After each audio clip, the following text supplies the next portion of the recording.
Chapter 194. At the entrance of the Luo Zhou mansion, a large number of commoners stuck their heads out and scrambled to see when the provincial governor would come out.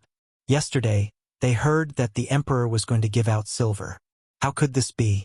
Everyone was stunned. From the Qin emperor to the Great Sui dynasty, no one had ever seen such a good thing. But yesterday, some people saw it with their own eyes. Some commoners only needed to sign their names with the official's confirmation and then press a red handprint on the place where their names were. After the official proved their identity, they would get the silver they wanted. Every month, they only needed to pay a few copper coins and pay the interest. What was this? It was a good thing that money fell from the sky. Yesterday, some people received the silver and went home happily. But more people were watching. But in the end, when they heard that millions of silver had entered the pockets of those merchants, they couldn't help it. All the commoners were poor. Even the house they lived in was propped up with wood. They did not have the money to repair it. However, if they could really get the money from the government, not only would they be able to repair the house, they would also have some money left over to buy some furniture. They could even have a few meals to fill their stomachs. There were also some people who were squatting at the entrance of the provincial governor's mansion with their identity certificates, hoping to get some silver to buy a set of things to live on. It's almost the end of the day. The provincial governor's certificate still hasn't come out yet. Yesterday, he said that he would give out silver at the entrance of the provincial governor's mansion. Why is he still not here at the end of the day? Could it be that the provincial governor is making fun of us? Can't be, right? I saw with my own eyes that Galftover's father received an ingot of silver. That fellow seems to be in high spirits today and is working especially hard. Hiss! He really got it? Everyone was shocked. Creak! Just when everyone couldn't wait any longer and started to talk about it, the tightly shut door of the provincial governor's mansion finally opened. Following the opening of the heavy door, a group of armored soldiers wearing shining Mingguang armor and shining Mo sabers with threatening cold air could be seen. They neatly divided into two groups and walked out of the provincial governor's mansion. When the crowd saw the armored soldiers, they were even more shocked. He hurriedly shut his mouth and let go of the gate of the provincial governor's office, following the appearance of these two groups of armored soldiers. Soon after, civil officials and government officials carried thick stacks of account books and hurriedly appeared at the entrance. Then, soldiers carried 10 large tables and surrounded the provincial governor's manor.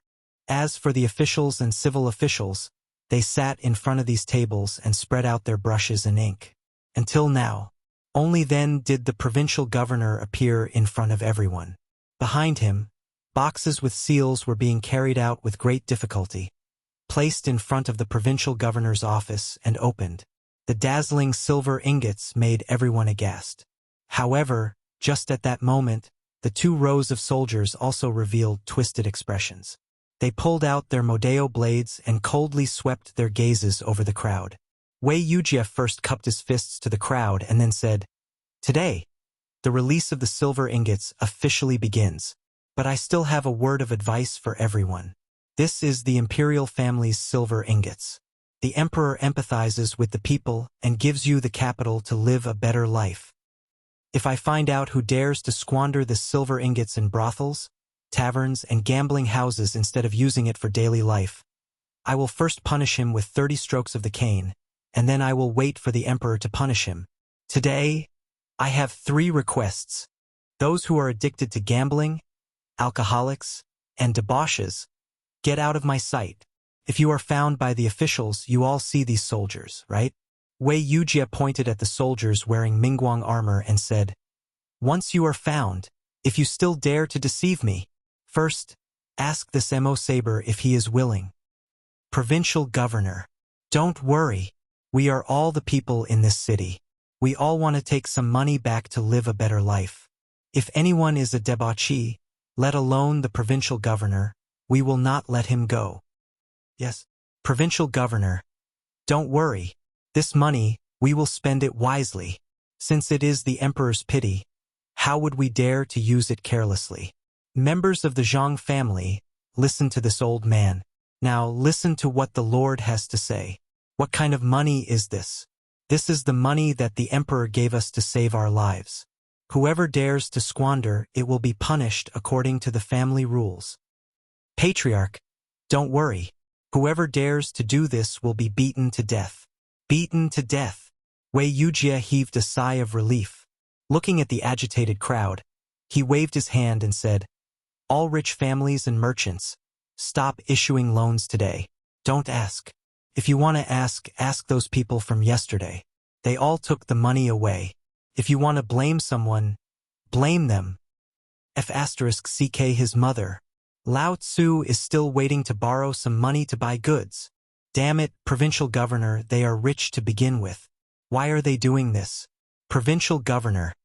Catch them and cut them into pieces." All the people who were waiting to borrow money to start their businesses were angry. At this time, the provincial governor had already spoken. What could they do? All the merchants waved their hands and shouted with red eyes. "Let's go and find those sons of cheese to ask for money. That is the money that the emperor gave us." "Yes, let's go." Wei Wuxia turned a blind eye to this. Instead, he said to the officials, "Pass down the order. If those people dare to hit people, arrest them. If these people hit people, as long as they don't kill people, pretend that you didn't see anything." Yes. Chapter 195. Liangzhou. This was the main trade route from Chang'an to Longyu Road, which was connected to the western regions. At this moment, Liangzhou was also facing the same problem. The provincial governor of Liangzhou, Wei Ani, was a distant relative of Wei Zheng. Today, he sent 3 secret reports to Wei Zheng. A few days ago, he received a letter from the palace, asking Liangzhou to release all the tax money that was supposed to be sent to Chang'an and lend it to the people according to His Majesty's order. However, everything was fine on the first day, but on the second day they ran into trouble. This was the center of commerce. Basically, half of the residents in Liangzhou city were merchants. On the first day, Wei Ani took out 7 million taels of silver and distributed less than 30 to 40,000 taels of silver to the small merchants in the city. Basically, the people were watching. However, on the second day, after Wei Ani personally loaned 1,000 taels of silver for his brother-in-law's dye house, the 7 million taels of silver were all spent by the small merchants in an instant. Wei Ani was overjoyed. He had finally solved the matter that His Majesty had asked him to do perfectly. However, on the third day he was dumbfounded. He had wanted to wake up early in the morning to play with his favorite golden thrush bird in the cage, but he had lost the desire to do so. The clamor outside the mansion scared the birds to the point that they were shivering. How could he not be angry when his beloved bird was frightened? He rolled up his sleeves angrily and was about to go out to see what the guard was doing. Why didn't he care about the commotion outside? However, he was completely dumbfounded as soon as he stepped out of the backyard. There were more than a dozen servants and maids in the courtyard, but now they were all hiding in the room and did not dare to come out. From time to time, there were piles of dried or fresh cow dung flying in from outside the courtyard. How could this be? Wei Ani was furious. "Butler, where did you go?" Old master, come and hide." Behind a bamboo bush, the butler shakily poked his head out and then hid again. Wei Ani was dumbfounded. He carefully avoided the cow dung outside the courtyard and hid in the bamboo bush. He asked, "What's going on outside?" "Old master, almost all the people around Liangzhou are outside." "What?" Wei Ani was shocked. "Then, why didn't anyone inform me?" Madam doesn't want to. She's afraid that, with master's temper, going out and hitting people will cause a lawsuit." Wei Ani was furious. He raised his hand and was about to hit him, but in the next moment, he withdrew his hand in embarrassment under a cold gaze. "Madam, why are you outside?" Everyone in Liangzhou knew that Wei Ani was henpecked. Moreover, Wei Ani had a bad temper. This was something that everyone in Liangzhou knew. At this moment, a graceful figure was glaring at him from the storeroom in the front yard. "This is what you're doing? This concubine really doesn't know if that cow dung is blind or what. Why can't it smash you to death?" Wei Ani was dumbfounded. They winked at the old butler and even kicked him, but the old butler remained silent. The old man was furious. Wei Ani felt aggrieved. He was the governor of Liangzhou, and he was appointed at the age of 40. This was really a stroke of good luck. But why did he have to deal with such a shrew? Although Wei Ani was sad and indignant, he did not dare to lose his temper. He could only ask shamelessly, "Madam, what's going on outside? Why are you so angry?" "Angry? How would I dare to be angry? I'm the provincial minister Wei Zheng, Lord Wei's cousin. How would I dare to be angry?" The madam still ignored him. She said to herself, "Back then, how did you swear in his court that you would be a good official? If your cousin knew that you had caused Liangzhou to become like this and caused tens of thousands of people to block the gate, I wonder if Lord Wei would jump up from the court and skin you alive." The more she said, the more Wei Ani broke out in a cold sweat. His whole body was trembling. Wei Ani had no choice but to surrender. "Madam, just tell me what's going on outside. The old man feels uneasy." "Oh, you feel uneasy? Weren't you very high-spirited when you lent your brother-in-law the money yesterday? Have you ever thought about what the money was for? This is official money, tax money. The emperor personally ordered you to do this. What about you? 7 million. You gave all of it to those merchants?" Finally, Wei Ani thought about the emperor's secret plan in detail in his head. He could not help but feel dizzy and fell down. If it were not for the steward's quick eyes and hands, he would have fallen head first on the bamboo fork and died. At this moment, he finally knew what was going on outside. He was so scared that he did not even dare to faint. He rolled and crawled to the door. "It's over, it's over. I'm F***king over." Wei Ani could not care about anything else. He pulled the bolt of the door open and was instantly drowned by the noise. At the door, all the guards and prisoners were waiting, but no one dared to make a move. They could only guard the door. At this moment, when they saw Wei Ani come out, they finally breathed a sigh of relief and opened the door. Wei Ani roared, "Stop! Lao Tzu, stop! The old man will think of a way to get the money. Don't worry. Line up and make a list. There's still money." Chapter 196. It seems that Lao Li and the rest have messed up the cooperative. Zhang Feng was lying on a recliner by the door as he listened to Guzi, whose face was covered in snot, spittle flying everywhere. Zhang Feng couldn't help but sigh in his heart. "Brother Zhang Feng, let me tell you, early this morning, I saw signs hanging at the entrance of a few banks opened by the officials. I asked Lao Xiu to take a look, and he said that it was a closed day. At the entrance of the shops, the people looked as if they were possessed. Their eyes were bloodshot. And I heard from the guards at the entrance that there were thousands of people outside the city gates last night. They heard that Chang'an was distributing money, so they came overnight. But I don't know why, but the officials didn't care about it. They acted as if they didn't see it. I heard that the banks in Ping and Lane gave out about a few million taels of silver yesterday. TSK. I don't know how many steamed buns can be bought with a few million taels of silver. I heard that one steamed bun costs 5 copper coins. In the world of children, they were not interested in anything except for eating, which was considered to be very clear on the subject. But at this moment, Guzi was also dumbfounded. To him, a few million taels of silver was money that he had never seen before. How much money did it cost him to force a bank to close down? But these words had a different meaning in Zhang Feng's ears. "Guzi, go and find Lao Xiu. Tell him that I want to drink with him." Zhang Feng waved his hand. Guzi heard this, wiped his nose with his tanned arms, and then hurried away. He didn't even wear grass shoes. He waved his hand and let the little boy beside him enter the house. Zhang Feng then slowly went to the kitchen and brought a big pot of steamed buns and a big basket of steamed buns. Under the burning gaze of Zhu Zi and the others, Zhang Feng put the pot of steamed buns and the basket of steamed buns on the table. "Don't fight. The older ones, let the younger ones come one by one. That little girl, why are you hiding behind? Here, take this lamb leg." Xiaoya, who was hiding in the corner and didn't dare to step forward, suddenly had a greasy and steaming bone stick in her hand. Xiaoya smiled sweetly. She took 2 steamed buns from the basket and ran away in a hurry. Zhang Feng shook his head slightly. He didn't care about it. but inadvertently, he saw the old elementary scholar stroking his beard and smiling at the door.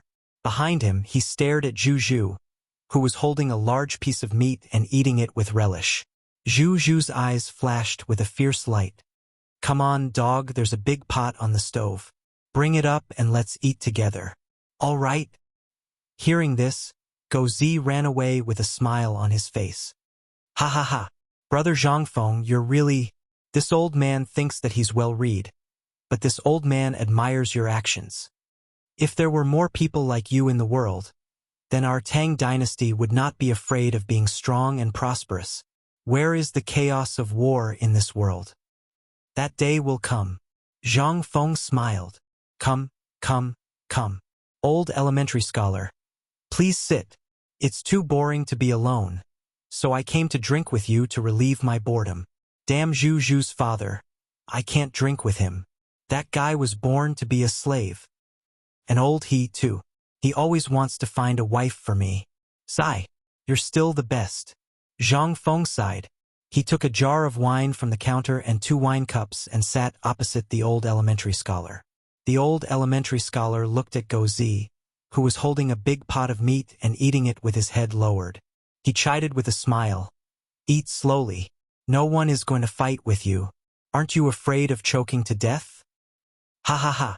No way. My mother said that I'm easy to feed." Gozi wiped his mouth. He grinned. The old elementary scholar smiled. She took the wine cup that Zhang Feng handed to her and took a sip of it. "Your wine is still the best. This wine is like you. Although it's clear, it's extremely mellow. Why don't a young man like you want to enter the imperial court and become an official? Instead, here..." "Hey, old elementary scholar, you're here too." Zhang Feng was speechless. The matter of becoming an official is not urgent. It's not something that can be rushed. It depends on fate. The old elementary scholar was excited. "With your abilities, you..." Yi Zichen was stunned. "Me? I just want to drink today and enjoy today. If I can settle down in tens of thousands of rooms, then I will definitely bless the poor people of the world. That's the life of an immortal." Hearing this, the wine cup in the old elementary scholar's hand fell on the table with a bang. He asked with a trembling voice, "Was that a poem you recited just now? This was done by you?" This is a poem written by a senior. I was fortunate enough to hear it. But that senior is no longer in this world." Sigh.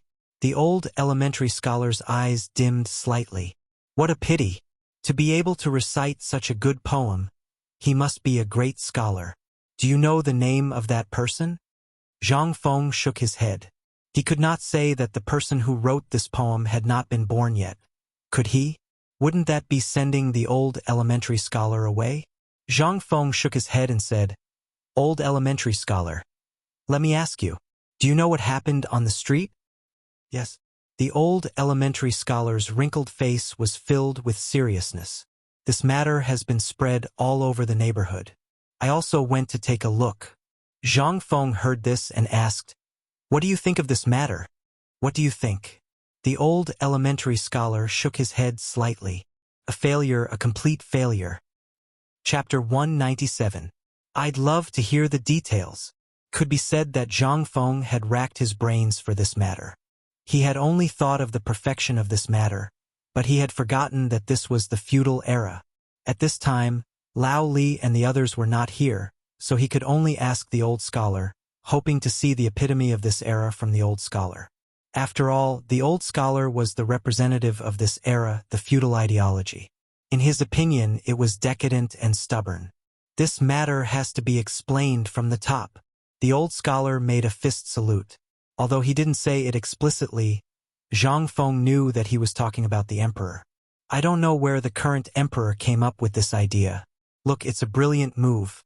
I know he wants to restore the economy of the Tang dynasty, but he did it in a foolish way. He forgot that human nature is greedy. Insatiable greed is the main theme of this era. That's not right, old scholar. Zhang Feng frowned.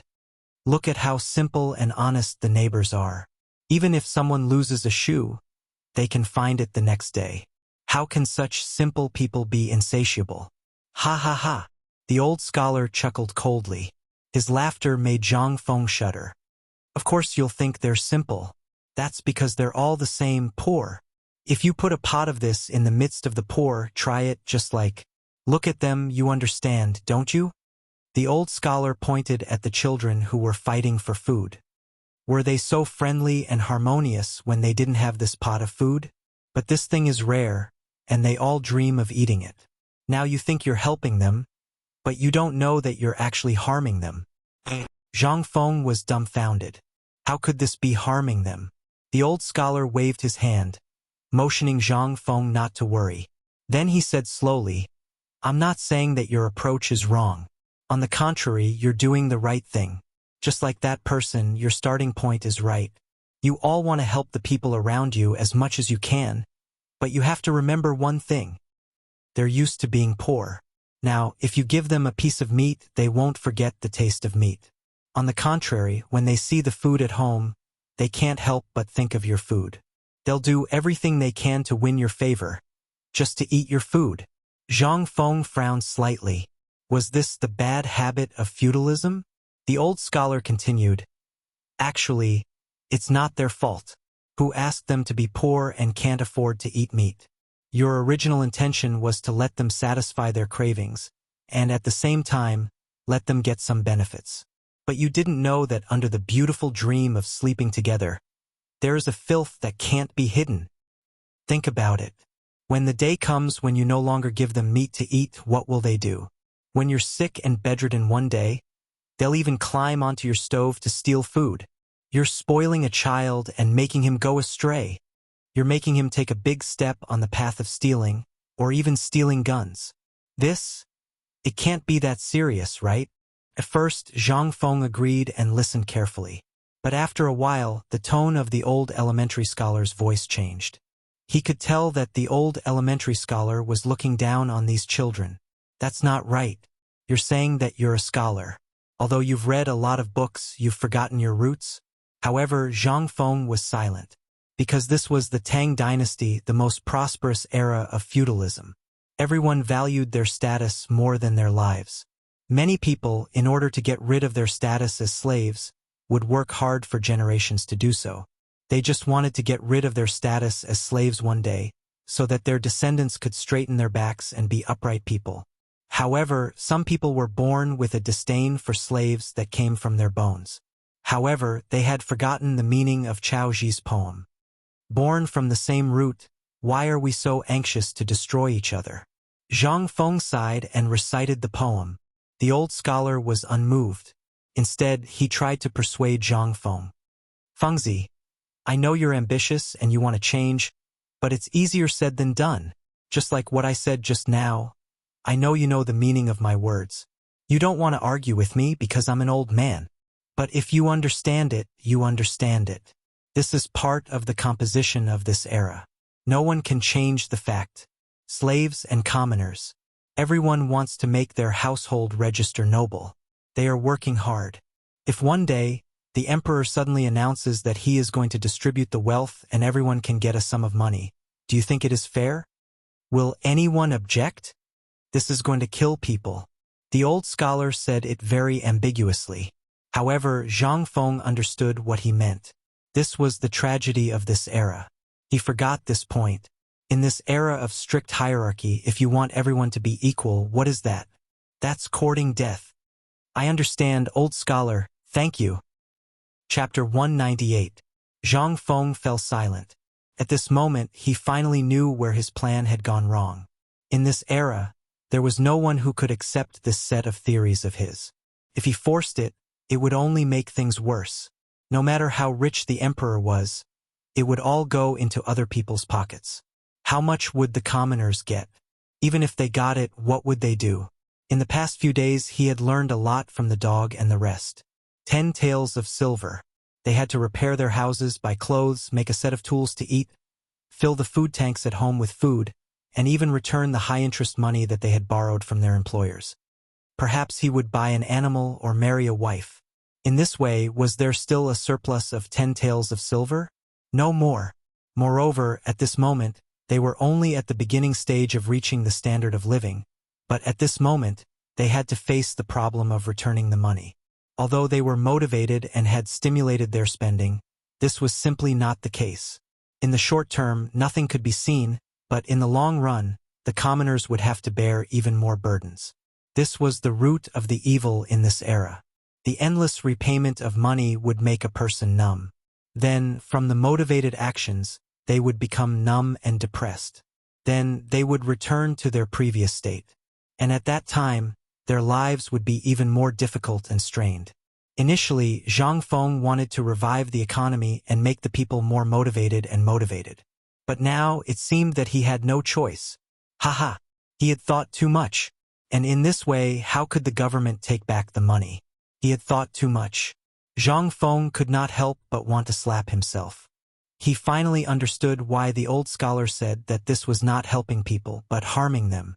This was a F***king knife that he had handed to Lao Li. This was terrible. He hoped that they had not created a huge hole. Otherwise, it would not be as simple as losing his head. At that time, Zhang Feng would really become a street rat. Old scholar, thank you. I understand. Zhang Feng sighed deeply. The old scholar chuckled and didn't say anything. On the contrary, he looked even happier. Eating the braised intestines was like drinking water. By the way, old Shotsai, you don't look like an ordinary person. Why don't you become an official? Moreover, wasn't the emperor looking for talented people? Why did you? I'm old. The old scholar shook his head. This old man is 73 years old this year. If I were 10 years younger, this old man might enter the tiger's den to fight. But I'm old now. In the old scholar's eyes, there was an unconcealable sense of vicissitudes. He seemed to be reminiscing about the glory of the past. Zhang Feng couldn't help but be even more curious. From your accent, you seem to be from Yuzhou. Why are you? Zhang Feng seemed to have thought of something. He suddenly opened his eyes wide and said in shock, "You are the former Chan." Cough, cough. Hearing this, the old elementary scholar's eyes flickered with an intimidating light. The ancient aura emanating from his body caused Zhang Feng to feel somewhat oppressed. At this moment, Zhang Feng was shocked. Although he usually laughed with old Shotsai and could tell from his words that he was extraordinary, at this moment, he seemed to have suddenly opened a door to a whole new world. He was shocked. There were not many records of the Chen dynasty in history. It was all related to Emperor Yang of Sui. After he destroyed the Qin dynasty, the palace of the Qin dynasty was basically reduced to ashes by his looting. When he destroyed the Qin dynasty, Yang Guang's bloodlust terrified everyone. Basically, all the ministers and generals of the Qin dynasty were killed by him. That was how the history of the Qin dynasty was researched in the future. There were only documents in the ancient tombs and unofficial records. However, right now, there was a powerful person from the Qin dynasty in front of him. How could Zhang Feng not be shocked? Where was this place? This was Chang'an City. No one knew how long the old elementary scholar had lived in compassionate and peaceful alley. Although the courtyard was big, it had basically collapsed. If not for the money and effort of the neighbors, he would have been fighting with beggars to live in a rundown temple. However, such a person was actually a member of the former Qin dynasty. Zhang Feng was 100% sure that this guy's status in the former Qin dynasty was not low. Otherwise, how could he be basking in the sun so comfortably in Chang'an City? He would have been sent to the quarry a long time ago. Seeing that Zhang Feng was silent, the old elementary scholar smiled faintly. Why? Are you afraid of getting to know me, a remnant of the former Qin dynasty? Are you thinking about how to cut ties with me? **T. Zhang Feng could not help but roll his eyes. You're the old elementary scholar who writes letters, couplets, and palmistry. What do you mean by the former Qin dynasty? Ha ha ha. You're also a genius. The old elementary scholar laughed. But everything was in his words. That's enough. Drink your wine. I'll smash all the wine tomorrow. Whoever wants to drink will have to pay. Boys, eat to your heart's content today. Lao Tzu will collect money tomorrow. Chapter 199. Just as Zhang Feng and the old scholar were joking around, Li Shimin was worried sick. He woke up early in the morning and was in a good mood. He wondered if he should go boating with the Empress in the Imperial Garden. But at this moment Wei Zhang arrived. Along with Wei Zhang were several officials. They entered the Imperial study. A large group of people surrounded Li Shimin. "Your Majesty." The Marquis of Luozhou sent a report saying that there's a big mess in Luozhou. A few merchants took advantage of the loophole and borrowed all the money from the cooperative. I know. Why are you so alarmed by such a small matter? No. They took advantage of the loophole and said that they would only return the money after a year. They even lent out 5 million taels of tax. Li Shimin, who was drinking tea, suddenly spat it out. He stared at the people from the Ministry of Revenue in horror and asked with a trembling voice, "How much, how much?" 5 million taels. And it's from brothels, gambling houses, wineries, and other merchants. They borrowed all the money in batches. What? Bastards! Someone come. Pass down my decree. Behead these vile creatures. Execute all 9 generations. Li Shimin threw his teacup in horror and roared furiously. Return the money after a year? What the F***ck? Everything had turned cold. Brothels? Brothels borrowing money for what? Do they lack money? Gambling houses? I've turned a blind eye to this matter and pretended not to see it. Do you really want to jump out and show me? Fine, fine, fine. I'll show you today if I dare to kill. Guards. Your Majesty. Wei Zhang hurriedly blocked Li Shimin and said, Your Majesty, you can't kill these people. They borrowed the money according to the normal procedures. I've checked all our documents and they didn't break the law. It's my negligence that I miscalculated. Wei Zhang's words were vague, but Li Shimin knew that he was talking about him. Li Shimin wanted to explode. However, he swallowed the words that were about to come out of his mouth. What should he say? This was all due to his carelessness. Li Shimin was angry and said impatiently, What about you? If you have something to say, then say it. If not, then scram. Emperor. Please take a look at these memorials first. Wei Zhang handed over 3 booklets to Li Shimin with both hands. Li Shimin opened the report with a gloomy face. When he saw the report from Liang province, his eyelids twitched violently. Tens of thousands of commoners had surrounded the provincial governor's office and demanded money? How could this be? Then, Li Shimin opened the report from Chang'an City.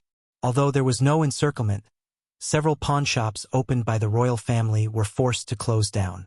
How could this be? Where did the problem come from? We remember that Brother Zhangfeng said it very clearly. What exactly went wrong?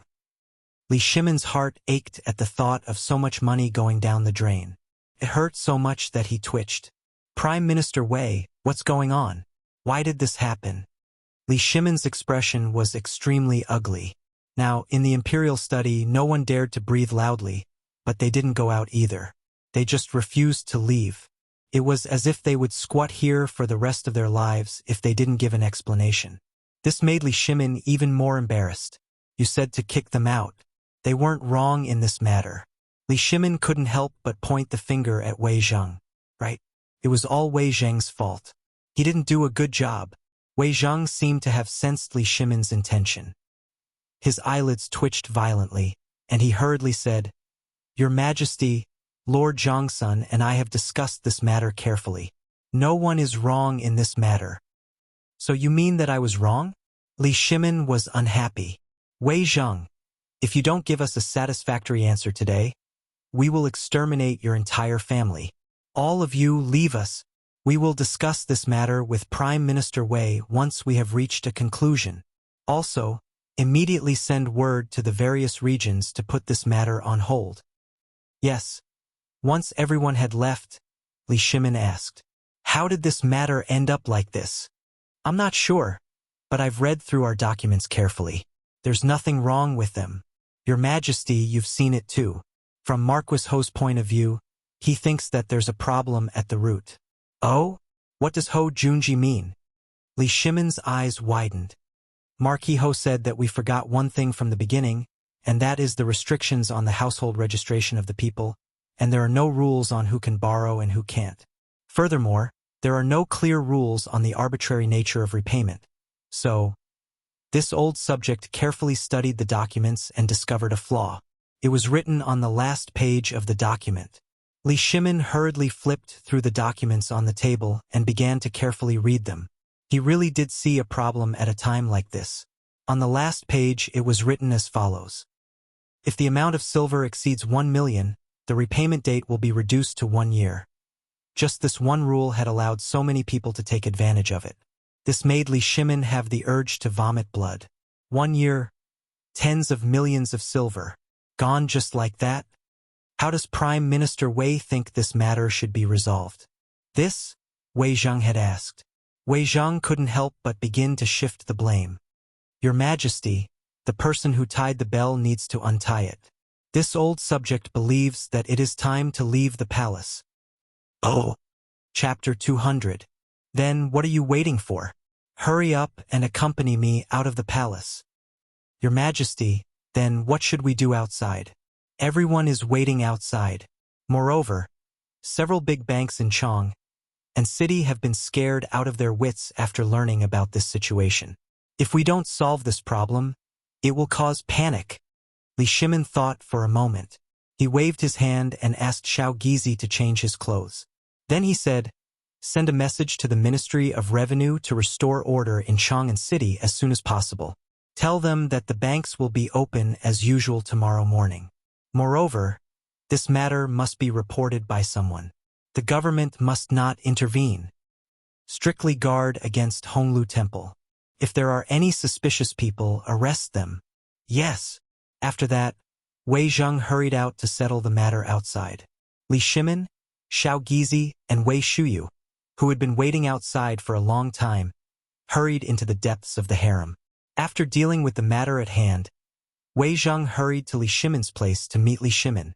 Then he hurried to Zhang Feng's tavern. But now Zhang Feng was very worried. He seemed to have gone too far with the words he said to scare the children. However, he could not spoil them like this. At this time, he was squatting at the door, thinking about how to deal with this group of children. He was bored, so he sent the children to inquire about the situation in Chang'an City for him. Before, he had felt that Chang'an City was full of hidden dragons and crouching tigers. The streets were full of beards, and there were even Tubo people who smelled of rank meat. Now, he actually saw a kind old scholar who was always smiling in his tavern. At the thought of the old scholar, Zhang Feng rolled his eyes and cursed in his heart. What time was it?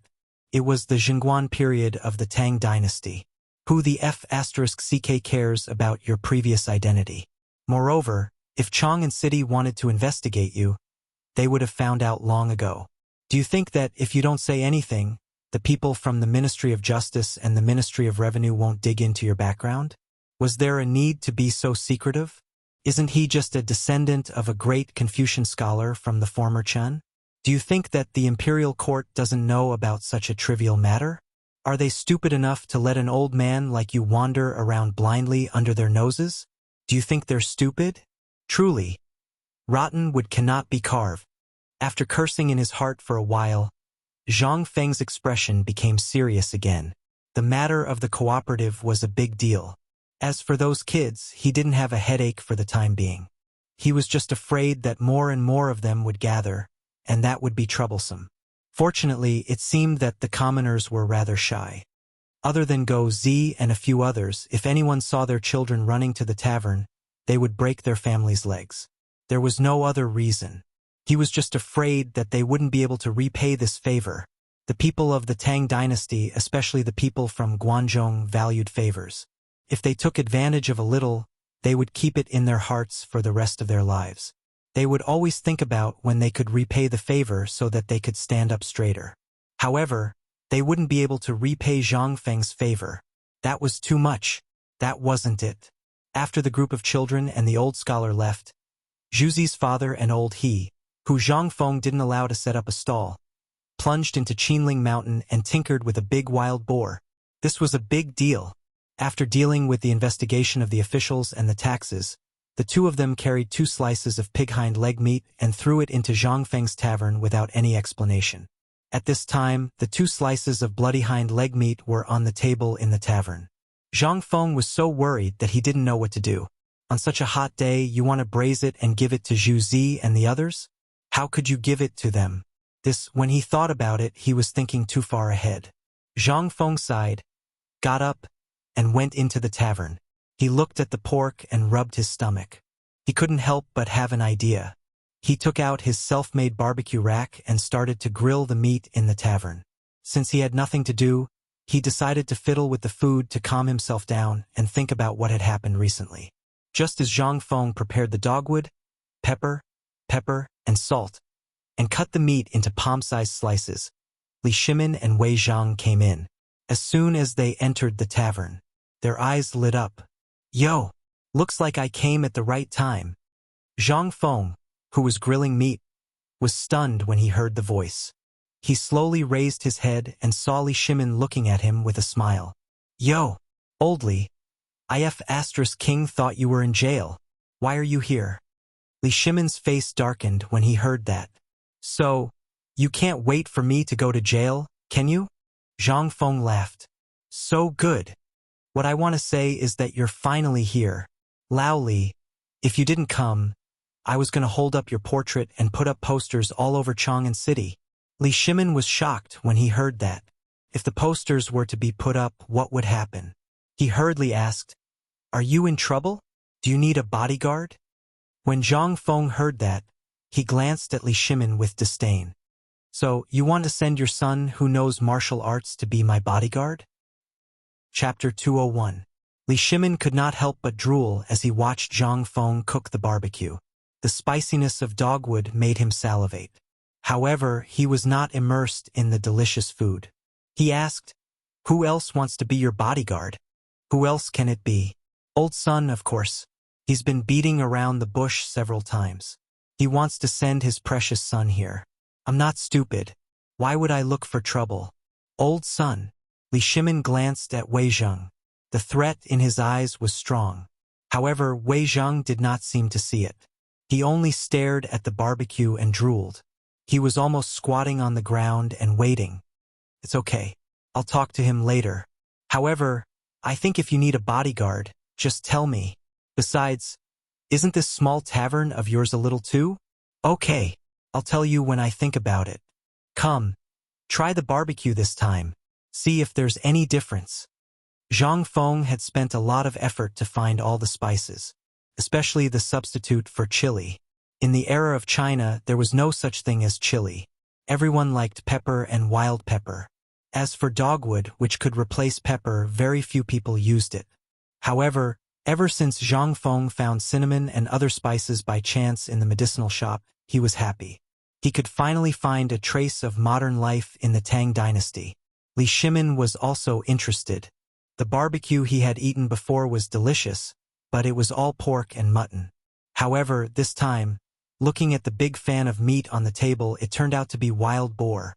He did not know where Zhang Feng got it from. Anyway, Li Shimin had not eaten this for a long time. Now that he saw it, he could not help but reminisce. Brother Zhang Feng, why is the meat so fragrant this time? Did you figure out some spices again? Wei Zhang's nose was really good. He sniffed the bottles and cans and immediately smelled something different. More or less. I found a few tonics in the medicine shop. I had nothing to do, so I tinkered with them. I felt that the taste was not bad, so I mixed them into the dish. I didn't expect that the dish would really become delicious. Zhang Feng responded. He was too lazy to say anything. In any case, everything they ate was cooked in one pot. There was nothing delicious about it. Besides, what could he do even if he did? He had to waste his saliva again, and he also had to prevent these goods from running away. Although these things were not expensive, they were difficult to deal with. A moment later, a large tray of meat was prepared. Li Shimin and Wei Zhang didn't hold back either. They grabbed the meat and started chewing on it.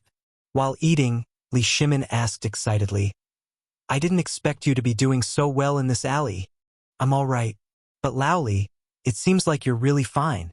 When Li Shimin heard this, his face immediately turned green. So, you just want to see me make a fool of myself? No, it's just that I heard that there's a big problem with the cooperative this time. When he heard this, Li Shimin was no longer in the mood to eat. When he heard Zhang Feng say it so bluntly, he couldn't help but sigh. Sigh. Brother Zhang Feng, this time. Lao Li was scolded badly by Lord Zhangsun. Tens of millions of taels of silver are gone just like that. I heard that the emperor is very angry. Tell me about this. When Zhang Feng heard this, he pursed his lips. Now you know your mistake, right? I knew that you guys would make a mistake. After you came up with the plan, why didn't you ask more questions? I don't know if old son told you to use your brains more? Sigh. Now that I've offended the emperor, it's hard for me to become an official. Zhang Feng pretended to sigh. When Li Shimin heard this, his face turned red. What else could he say? He suddenly felt that he was floating. At that time, if he had thought about what Zhang Feng said about using his brains more, he wouldn't have ended up like this. Sigh. He was too hasty. Li Shimin sighed. Looking at the table full of roasted meat, he no longer had any appetite. He lowered his head and drank bowl after bowl of wine.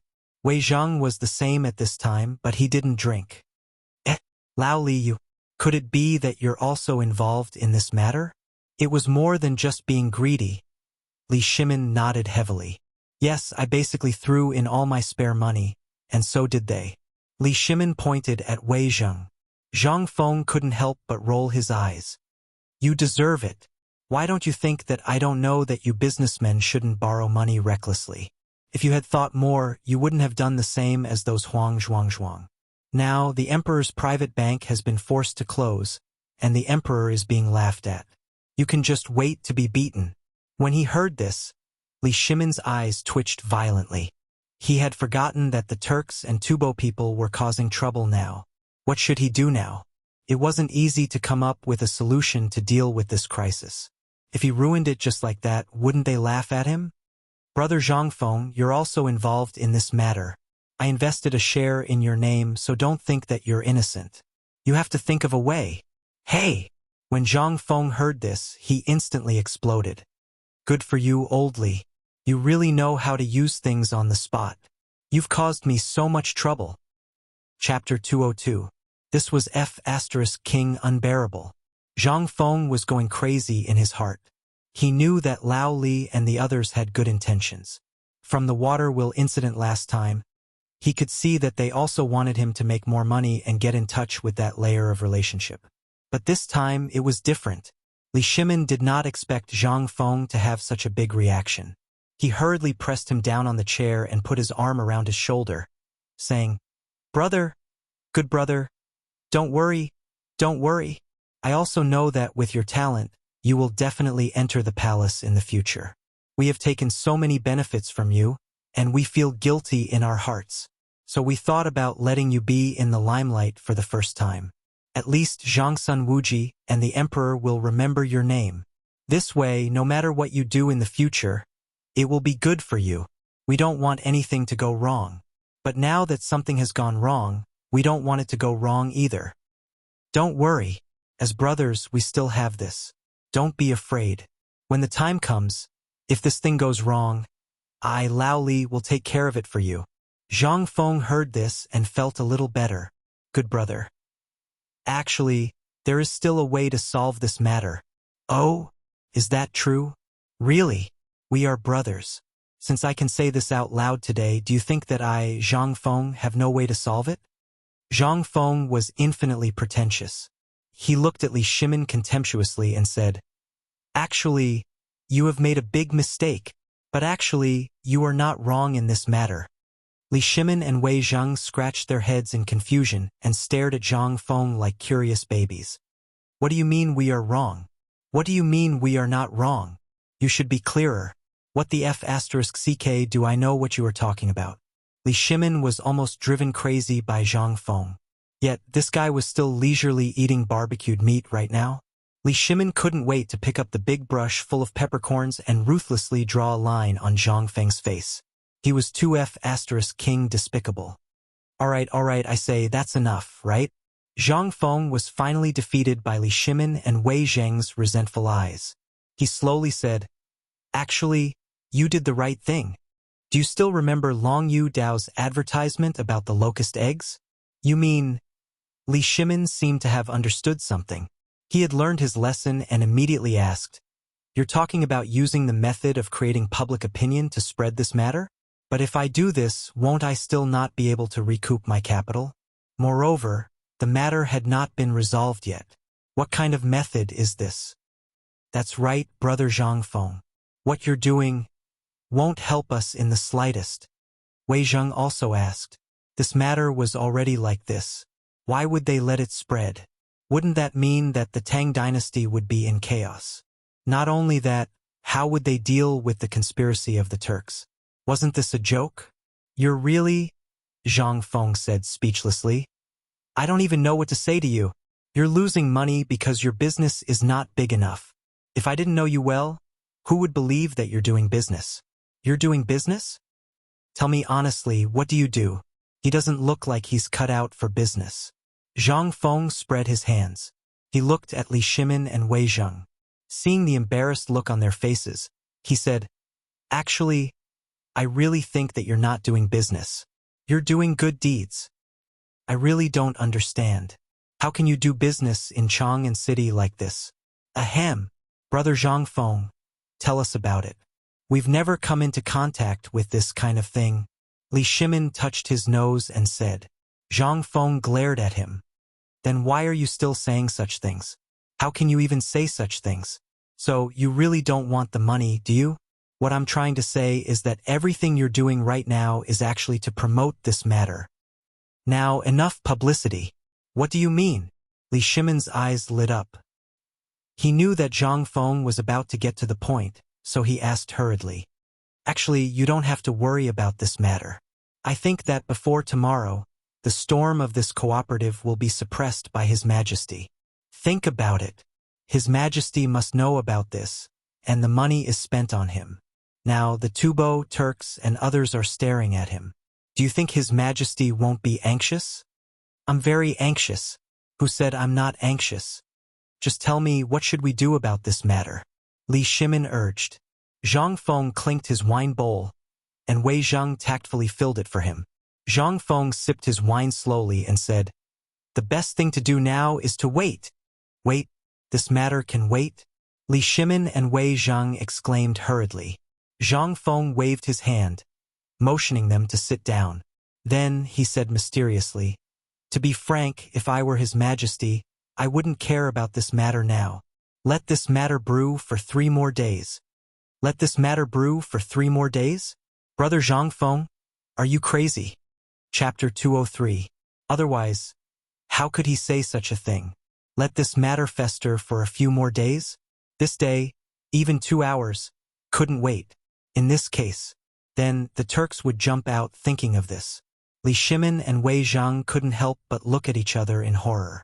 They exclaimed in unison, "Do you mean that you want to use this matter to eradicate the foreign spies in Chang'an City?" Shoo! They didn't rebel, nor did they agree. Instead, they hurriedly made a gesture to keep quiet. "You're really stubborn. This matter has to be done quietly. Why are your loud voices louder than Elder Chen's? Let me tell you, this matter won't attract the Turks' attention for the time being. On the contrary, they will hide at this time." Zhang Feng finally felt a little relieved. These 2 guys finally knew the usefulness of using their brains more. Finally, what he said to Elder Sun last time was not in vain. Li Shimin was dumbfounded after hearing Zhang Feng's words. This is a rare opportunity to eliminate the spies from the other races. If we give up just like this, won't it be more difficult to find them? Are you stupid? Zhang Feng rolled his eyes at them and said, "If you are spies, what will you do when Chang'an City suddenly erupts? Will you be silly enough to stick your head out and wait for people to chop it off? Do you think that the spies of the Turks and Tubo are all stupid?" "Alas!" Zhang Feng sighed, rubbed his forehead and said, "Actually, what you said is a little related, but if I were that emperor, I would definitely not take action at this time." Wei Zheng and Li Shimin exchanged glances. They asked, "Brother Zhang Feng, do you mean that the emperor wants to cast a long line to catch a big fish?" "Yes." "Look, Lao Li, look at Lao Wei. Learn from others. This matter is actually like this. The emperor will definitely not make a move at this time. What is this called? Ao had alerted the enemy by beating the grass. According to the art of war, this is a great taboo. The best strategy is to plan before taking action. That's a long story. Let's talk about the matter at hand first. Zhang Feng thought for a while, trying to think of words that they could understand. Then he said, "Actually, what happened this time was indeed wrong. The only mistake is that the matter this time is too small. If it were me, I would spread the net across the entire Tang dynasty." Li Shimin curled his lips and muttered, "What are you talking about? Just a few provinces have already spent an entire year's worth of taxes. If all of the Great Tang was like this, what would the Great Tang eat?" "What are you talking about?" When Zhang Feng heard this, he immediately exploded. He got up, put his hands on the table and said, "Let me tell you, this matter is very profound. It's something that you can't understand at this stage. This is why you can't do business well. Don't ask. Asking is being stingy. Think about it. If you can't bear to part with the child, how can you trap the tiger? Right? To put it simply, he's not wrong in this matter. That's how it should be. That's why I said that this matter needs to be prepared for 3 days. 3 days is enough for some people to know about this matter, and they can't sit still. What will happen if the people can't sit still? Of course, they'll go and see if this matter is true. Then, they'll think about whether to borrow some, and then let this matter spread among their relatives and friends." Zhang Feng's mouth was dry, while Li Shimin and Wei Zhang were stunned. When it was over, while Zhang Feng was drinking to moisten his throat, Li Shimin looked at Wei Zhang, who was sometimes pulling his beard and sucking in cold air, and asked, "Old Wei, do you understand?" "No. This old man is stupid. If this matter happened in other places or other businesses, it might really be a novel innovation. But what was this? This was gambling with the fate of the Tang dynasty. Did Li Shimin dare to do it? Of course, he didn't dare to. When this matter happened, everyone's first reaction was how to cover it up, not how to make a big deal out of it. If this matter was made big, then wouldn't the Tang dynasty really be in danger? But the two still suppressed the doubts in their hearts. After all, they were businessmen at this time, and Zhang Feng only gave his answer from the standpoint of a businessman. They also wanted to know how Zhang Feng would arrange this matter. What was his plan? At this time, after drinking a bowl of wine to moisten his throat, Zhang Feng put 3 pieces of roast meat on the plates of the 3 people, and said while eating, "Let me tell you, if you think the worst about this matter, then you're really wrong and you're really narrow-minded. Tell me what on earth happened in Chang'an and other places." Although he didn't go out, he had many eyes and ears, so it was not surprising that he knew this. After hearing this, Wei Zhang said, "According to Lord Zhangsun, in 3 days, Chang'an City consumed 30 million taels of silver, and in Luozhou, Liangzhou, and other places, the total consumption was about 23 million taels of silver." Hearing this, Zhang Feng was dumbfounded. "Why so little? This is the annual tax of these 3 places." Chapter 204. Li Shimin almost spat out the wine in his mouth when he heard that. "That's not enough? Brother, that's almost a year and a half's worth of taxes collected by these places. Just this alone has almost caused the economies of these places to collapse. Do you know what will happen if the money is leaked out? This will only cause economic chaos in the originally stable areas. Prices will skyrocket for a short period of time, but after that, prices will fall into a relatively weak phase." Wei Zhang analyzed seriously. This was the best result they could come up with. What kind of place was Liangzhou? Liangzhou was connected to Tubo or the western regions by Longyu Road. It was also an important economic and trade center of the Turkic Khaganate. If something went wrong here, it would be a huge problem. However, Zhang Feng shook his head. "I know that Liangzhou, Luozhou, and Chang'an are the most suitable places for the cooperative because they are the closest to Chang'an. Moreover, they are the places where trade from the north, south, east, and west must pass through. That's why we have to do this. Besides, what kind of chaos will this cause in 3 days? Perhaps the emperor has already come up with a countermeasure. However, since your industrial center is in Longyu, I'll use Liangzhou as an example. Zhang Feng could not stand the look in Li Shimen's eyes. How much of the millions of taels of silver in Liangzhou have been distributed? Did Zhangsun Wuji tell you? Well, old Wei tell me. When Li Shimen heard that, he nudged Wei Zheng, who was playing dumb. After all, Wei Zheng was Wei Zheng's cousin. After all, he would only know more than him, the emperor. Wei Zheng had no choice but to bite the bullet and say, Liangzhou distributed about 80 million taels of silver. About 6 million taels of silver went to brothels, gambling houses, restaurants, and other places. The common people and small businesses shared the last 2 million. So little? Liangzhou's taxes are so little? I thought Liangzhou could share at least 10 million taels of silver. Zhang Feng was very surprised. As the starting point of the Silk Road, the prosperity here basically supported 1/3 of the economy of the Tang dynasty. But how could it be so little? Cough, cough. Brother Zhang Feng, this is not bad. Do you know how many people there are in Luozhou? Even old Duke Ho Junji was only able to take out 6 million after exhausting everything he had. Liangzhou took out 8 million, so it should have been able to hold on. Then, how long can Luozhou last? Zhang Feng asked. 1 month at most. Hearing this, Zhang Feng slapped his thigh. Enough. If it's me, then stop talking nonsense. Let's get down to business. We're in a hurry. Li Shimen was so anxious that he wanted to strangle Zhang Feng to death.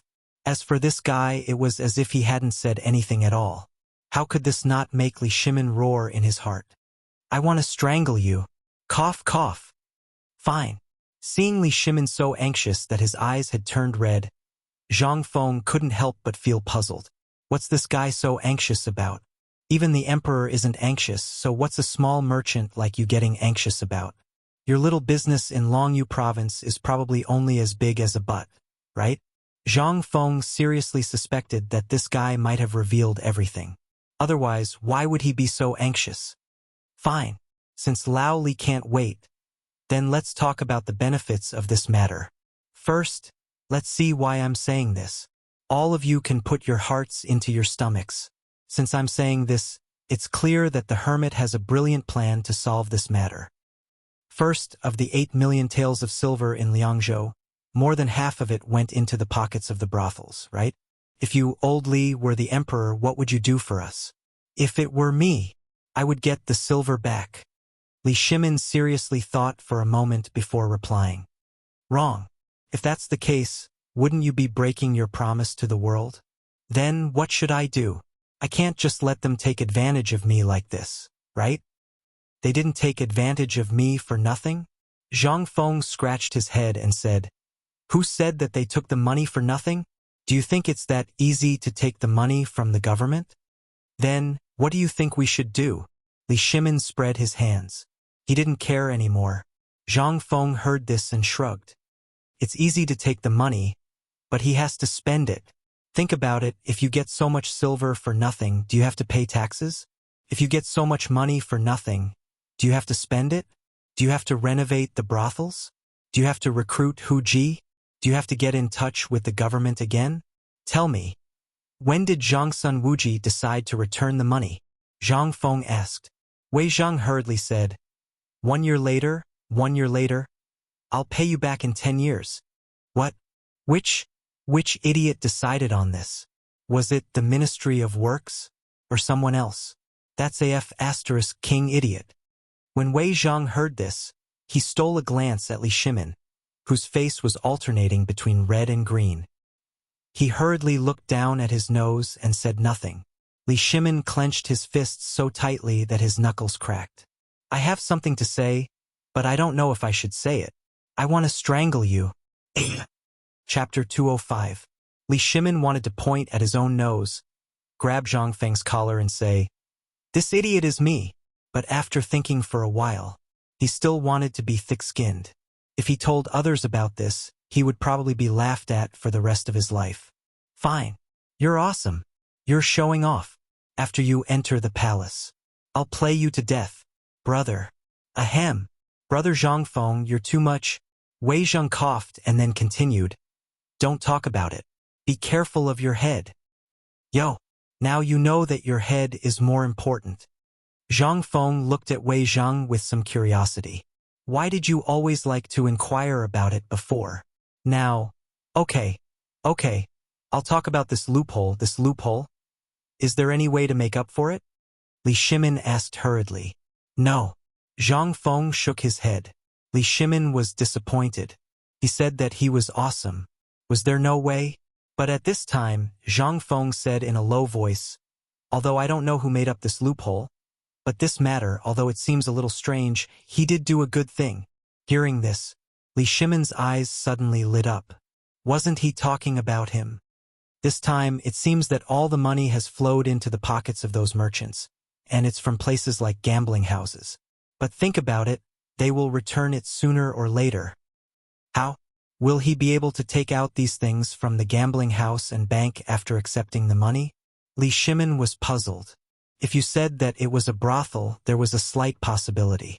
But how could he return the money from the gambling houses? Zhang Feng smiled mysteriously. Don't worry. I said that it was a brothel. Let's talk about the details. They accepted the money, and they even signed it. That's right. Although they took advantage of the loophole, we also have countermeasures, right? This money is the emperor's. Even if it has flowed into the pockets of these people, it is still the emperor's. Li Shimin agreed with this point. Zhang Feng said again, this money, if he didn't, he would just be a piece of trash. Since he took it, let him take it. How are we going to take it back now? We'll have to do some research. Zhang Feng pondered for a while. If this matter was in modern times, then it would be better to handle it properly. However, this was ancient times, and it was the Tang dynasty, the most prosperous era of feudalism. This was a bit of a strenuous task. Zhang Feng pondered for a long time and said just as Li Shimin was about to explode. How about this? If I were that person, I would treat it as a gift.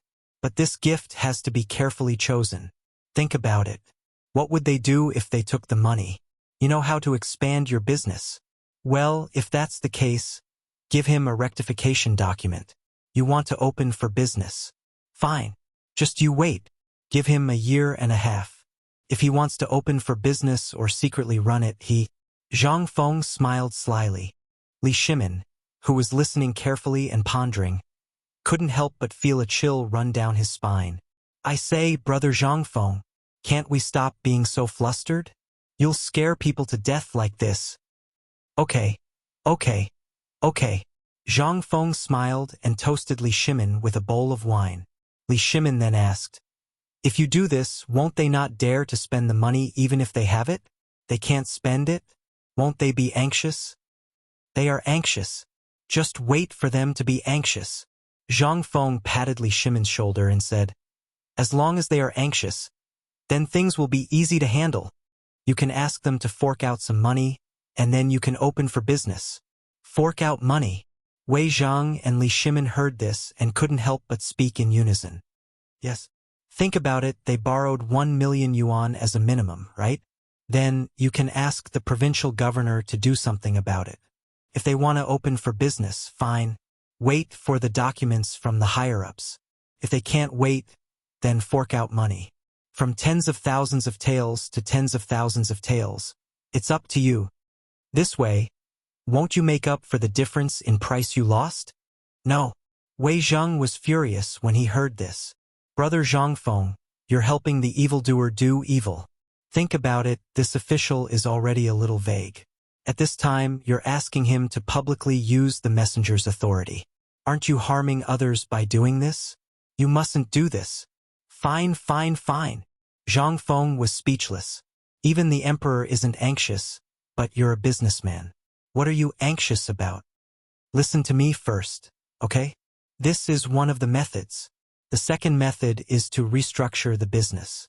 As long as you can get the Ministry of Works to restructure the economic system in the market, all the property rights will have to go through the government's investigation. At this time, if you introduce other businesses, will they just sit and wait? They'll definitely see that if they can't do this, then they'll go back to do other things. After all, this money has to be returned. Moreover, if the government does this, as long as they're not fools, They'll know that this money is burning and they'll definitely think of other businesses. In this way, things will be easier. Zhang Feng went one round in circles. Li Shimin was completely dumbfounded. He was confused by Zhang Feng's words. At this moment, his eyes were dark as he asked, "That's it?" "No. Who said that it's over? This is just the beginning." Chapter 206. In fact, the first thing was to give the money. Zhang Feng was just saying it for fun. If Old Li and the others really dared to do this, he would immediately pat his buttocks and flee. This was a big crime to kill him. However, after seeing Old Wei's indignant look, Zhang Feng finally felt relieved. In fact, when he knew that this matter had gone wrong, he had already thought of a solution. However, this thing was a little shocking, so Zhang Feng was not sure if it would work. Therefore, he took a big detour and explained the matter clearly. At this time, seeing that Lao Li and Old Wei seemed to understand a little, he said, "There is something that I don't know if you have heard of it. Have you gone to buy vegetables?" Li Shimin and Wei Zhang shook their heads. Zhang Feng did not expect them to understand.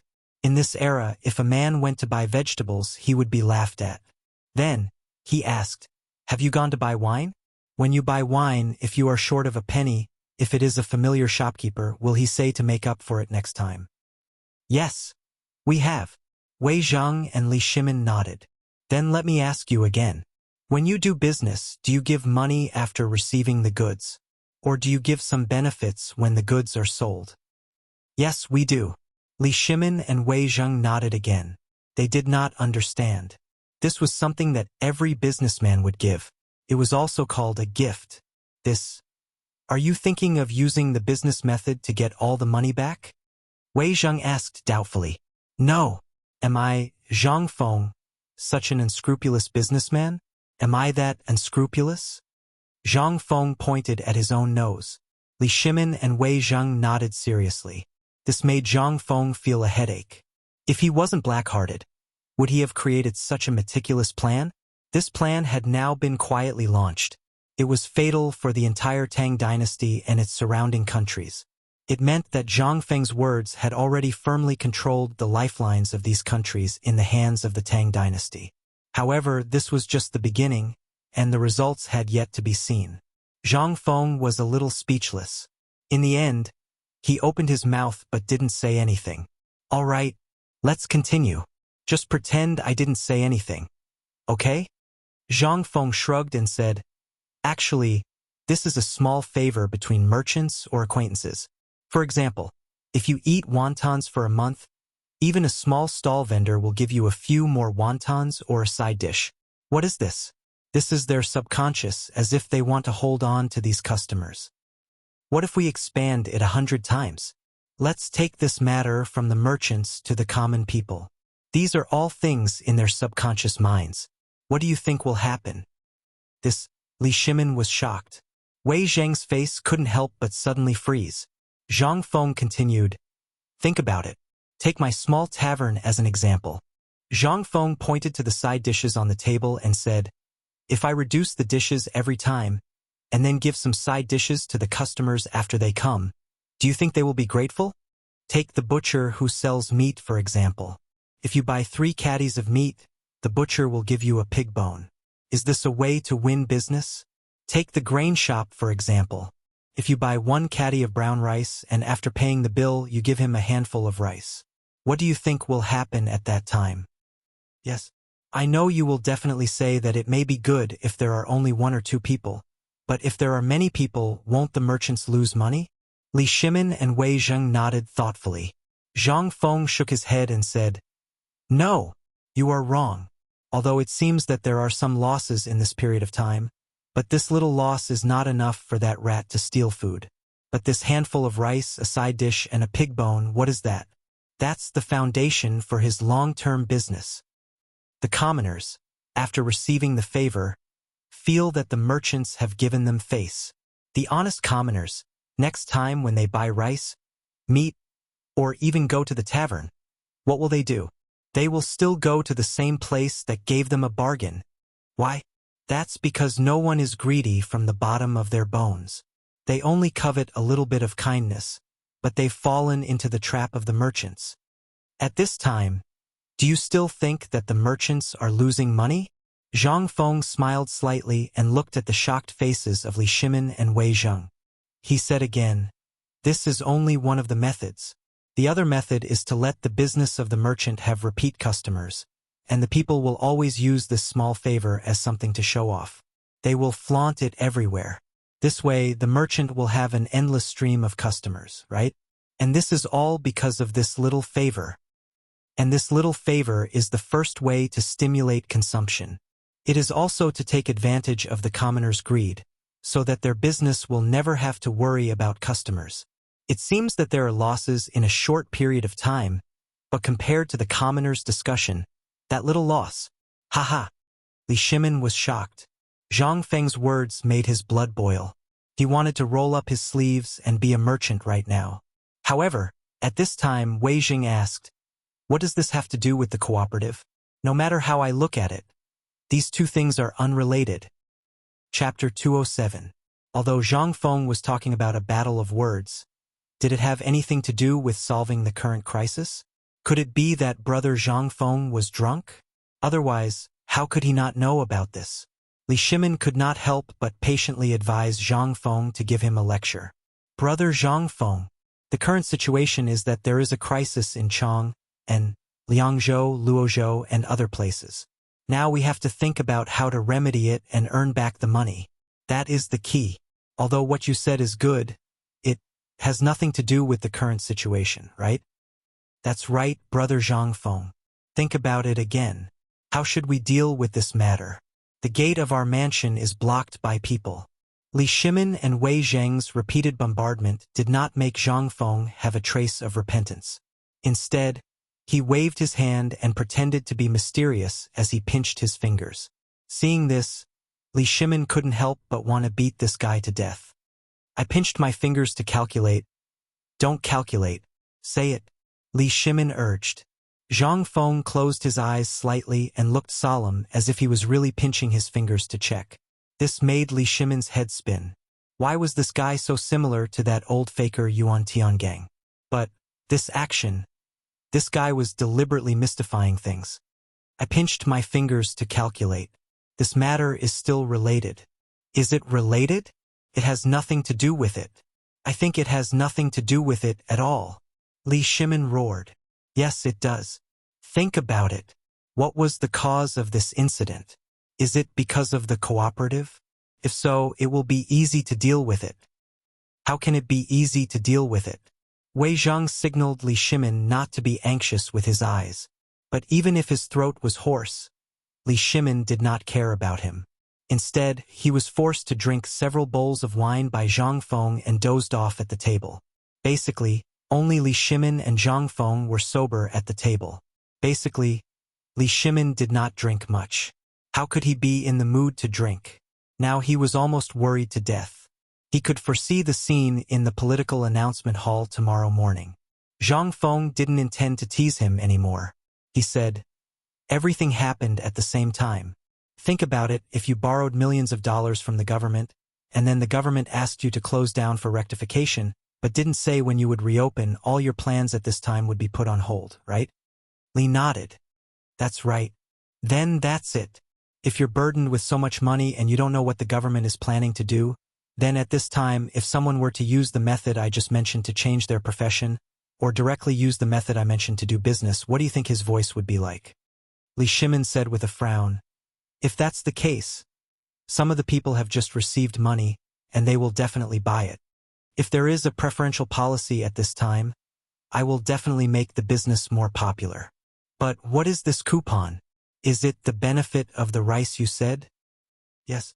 But it is also a wrong understanding." Zhang Feng smiled mysteriously. Looking at this, Li Shimin could not wait to pick up this kid and beat him up. Zhang Feng coughed and said, "This coupon is equivalent to a kind of voucher issued by the government, similar to the previous banknotes. Starting from the government's bank, not only will it get rid of the current shortage of money, but it will also make the government's voice more popular. More importantly, you only gave out a piece of paper. Moreover, you didn't pay a single cent, and all the money from before came back to life. This a voucher? What the hell is this?" Li Shimin was getting more and more confused by Zhang Feng's wild and imaginative narration. He hurriedly stopped him and asked him to explain properly. This kind of thing seemed like money falling from the sky. Zhang Feng slapped his head, and only then did he remember that this was the Tang dynasty. If the people here knew what a voucher was, then they must have seen a ghost or they must have met a time traveler. Alright, let me tell you about this voucher. Actually, this thing is just like what I said before. It's similar to delivering rice or bones. For example, if I were a businessman, and I urgently need to deal with a batch of things that are about to go moldy, or I need to attract business, what would I do? I would think of a way immediately, a way that would catch everyone's attention. For example, today you ate 3 jars of wine and 3 caddies of wild boar meat. In total, it's about 5 taels of silver. Everyone knows this account, right? However, if I give you something issued by the government when I take your 5 taels of silver, and ask you to bring this with you the next time you come for a meal, will you take it? Let me give you an example. If you are a butcher who sells meat, and you have a voucher issued by the government, will you use it? Yes. Whoever doesn't use it is an idiot. And this money, you only need to deduct it from his sales tax. This way, the more he earns, the more tax you get. Not only that, but you will also attract more businessmen who want this voucher. You can charge me for this voucher. The premise is that no one meets the loan conditions. For example, a voucher worth 10 taels needs to be paid 5 taels. But you only issued a piece of paper. As for the rest, I won't say anything, right? When Zhang Feng finished speaking, Li Shimin opened his mouth wide and looked at Zhang Feng in a daze, his whole body trembling uncontrollably. Chapter 208. Li Shimin was completely dumbfounded. Although Zhang Feng was talking about a business model, it could be seen that once such a business model was launched, the income tax of the Tang dynasty would increase exponentially. In that case, Great Tang's tax revenue alone would double. Not to mention, this fellow had directly stimulated the depressed economy of Great Tang. Moreover, he only needed to issue an imperial edict and then publish a notice in the Ministry of Revenue's coinage department. It was that simple. However, there was still a problem that troubled Li Shimin. That was, did the current cooperative still need to continue? Li Shimin couldn't help but ask again. Brother Zhang Feng, I understand what you're talking about. You're stimulating the entire economy of the Tang dynasty? Let the economy, which was originally weak after the war, completely recover because of this matter? In that case, does this cooperative still need to continue? Do we still need to lend the money of the common people and merchants? Of course. Why not? Don't you want to earn money? Are you stupid? No, who is it? Zhang Feng said mysteriously. If I were that person, not only would I lend, but I would also collect money. Oh? Collect money? How do you collect money? Li Shimin asked in surprise. He even kicked Wei Zhang, who was pretending to be asleep. Wei Zhang then pretended to wake up leisurely. He had to pretend that he didn't know about this matter. Otherwise, he was not Zhang Feng. If there was even the slightest deviation in such a confidential matter, then therefore, he could only pretend to be drunk. Everything would be solved. But now, he didn't even have a chance to pretend. It seemed that the emperor had to find a scapegoat, and the protagonist had become the scapegoat. Wei Zhang cheered up and carefully remembered the conversation between the two in his heart. Zhang Feng said, Actually, think about it. I've already given you the answer. And didn't old Sun show me the pattern of the banknotes drawn by Fang Xianling? This is the way. Nowadays, whether it's the Tang dynasty or the outside world, people use carriages to carry coins to buy and sell things. Isn't it tiring? But at this time, if this thing appears in the Huang Manor, we can let the merchants store the money in the Huang Manor. Think about it, how much money will the emperor's treasury accumulate in a short time? This is the most important part of the cooperative. Buzz! Li Shimin's head exploded. It turned out that the reason he had borrowed the money was because of what Zhang Feng had said. You can't trap a wolf without risking your child. Were they waiting for him here? The more Zhang Feng spoke, the more excited he became. He did not see the exchange of glances between Li Shimin and Wei Zhang.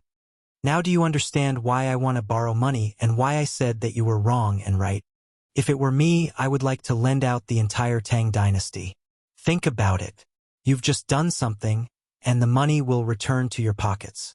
Not only that, but it will also bring you a lot of interest. Then you can lend the money out continuously. It's like a rolling snowball, rolling bigger and bigger. What do you think of this method? This, Brother Zhangfeng, now I really want to pry open your head and see if it's the same as ours. This, how did you think of this? This is a secret. Zhangfeng smiled slyly. This is not the end. They won't give you the money for free. At this time, you can also add some interest. It's like they're lending you the money. This time, Li Shimin and Wei Zheng were dumbfounded. How did it become us borrowing money? In that case, didn't we do all this for nothing? Zhang Feng waved his hand slightly. You don't understand, do you? What kind of interest are you lending out now? Ahem. It's not us. It's His Majesty. His Majesty is lending it out. Wei Zheng reminded. The interest of the money lent by His Majesty is set at 1 tael of silver. In general, it's 1 tael of interest per year. In the Tang dynasty's currency decimal system, 100 copper coins were equal to 1 tael of silver. 10 taels of silver were equal to 1 tael of silver. In other words, 1,000 copper coins were equal to 1 tael of silver. The interest of 1 tael of silver was not low. The ordinary people in the Tang dynasty, including the people in Chang'an City, only earned about 10 to 20 copper coins a day. It could be seen that the interest of 1 tael of silver was equivalent to 10 days' income. It could be said that it was high, but it could also be said that it was not high. After understanding the currency system of the Tang dynasty, Zhang Feng said, the interest of 1 tael of silver is about the same. The problem is the interest of 1 tael of silver. If you lend it out, it's 1 tael of silver. But if you deposit it with you, you're a fool. Li Shimin rolled his eyes. How could he be so stupid? However, Zhang Feng grinned again. You can also use the calculation of merchants. What calculation? The interest of 1 tael of silver is unchanged. Maybe it can be increased a little later. That depends on their ability to borrow money and the purpose of borrowing money. If it's a merchant, it's not too much to add 1 tael of silver to the interest. However, the interest of deposits is also divided in this way, from low to high, but the highest interest must be half of the interest of the loan. Chapter 209. Li Shimin was dumbfounded. Wasn't this the usual method used by banks? What was the use of bringing up such an old story? There was no need to do so, was there? If he were a businessman, would he take out the money he had stored in the cellar? No way. They wouldn't care about such a small amount of interest. Brother Zhangfeng, all the banks are doing this now. Do you think they would be stupid enough to keep their money in the imperial plantation? Moreover, the banks in many places are different. I know. These are not controlled by any one person. These are controlled by the dukes or the big families. For example, the 5 families and 7 families. I said before that it's a centralized power. Could it be that you've forgotten what I said? The reason why the emperor believes in your lame trick now is because I believe that he has wanted to do this for a long time. But if you do this, I said something before. Have you forgotten? You mean banknotes? Wei Zheng asked cautiously. Yes, that's the thing. Think about it. Now, this thing does exist, but it is not confirmed by the government at all. In other words, it is recognized. If this is not recognized by everyone, then the evidence in your hand will be a piece of waste paper. But if His Majesty personally issues an edict to exchange all the coins for such a thing, what do you think will happen? One is a thing that no one knows if it will change tomorrow. The other is a hard currency with legal effect. Which one do you think is safer? Are you willing to carry boxes and carts of bulky money to buy and sell? Or are you more willing to carry dozens of banknotes in your arms and live freely?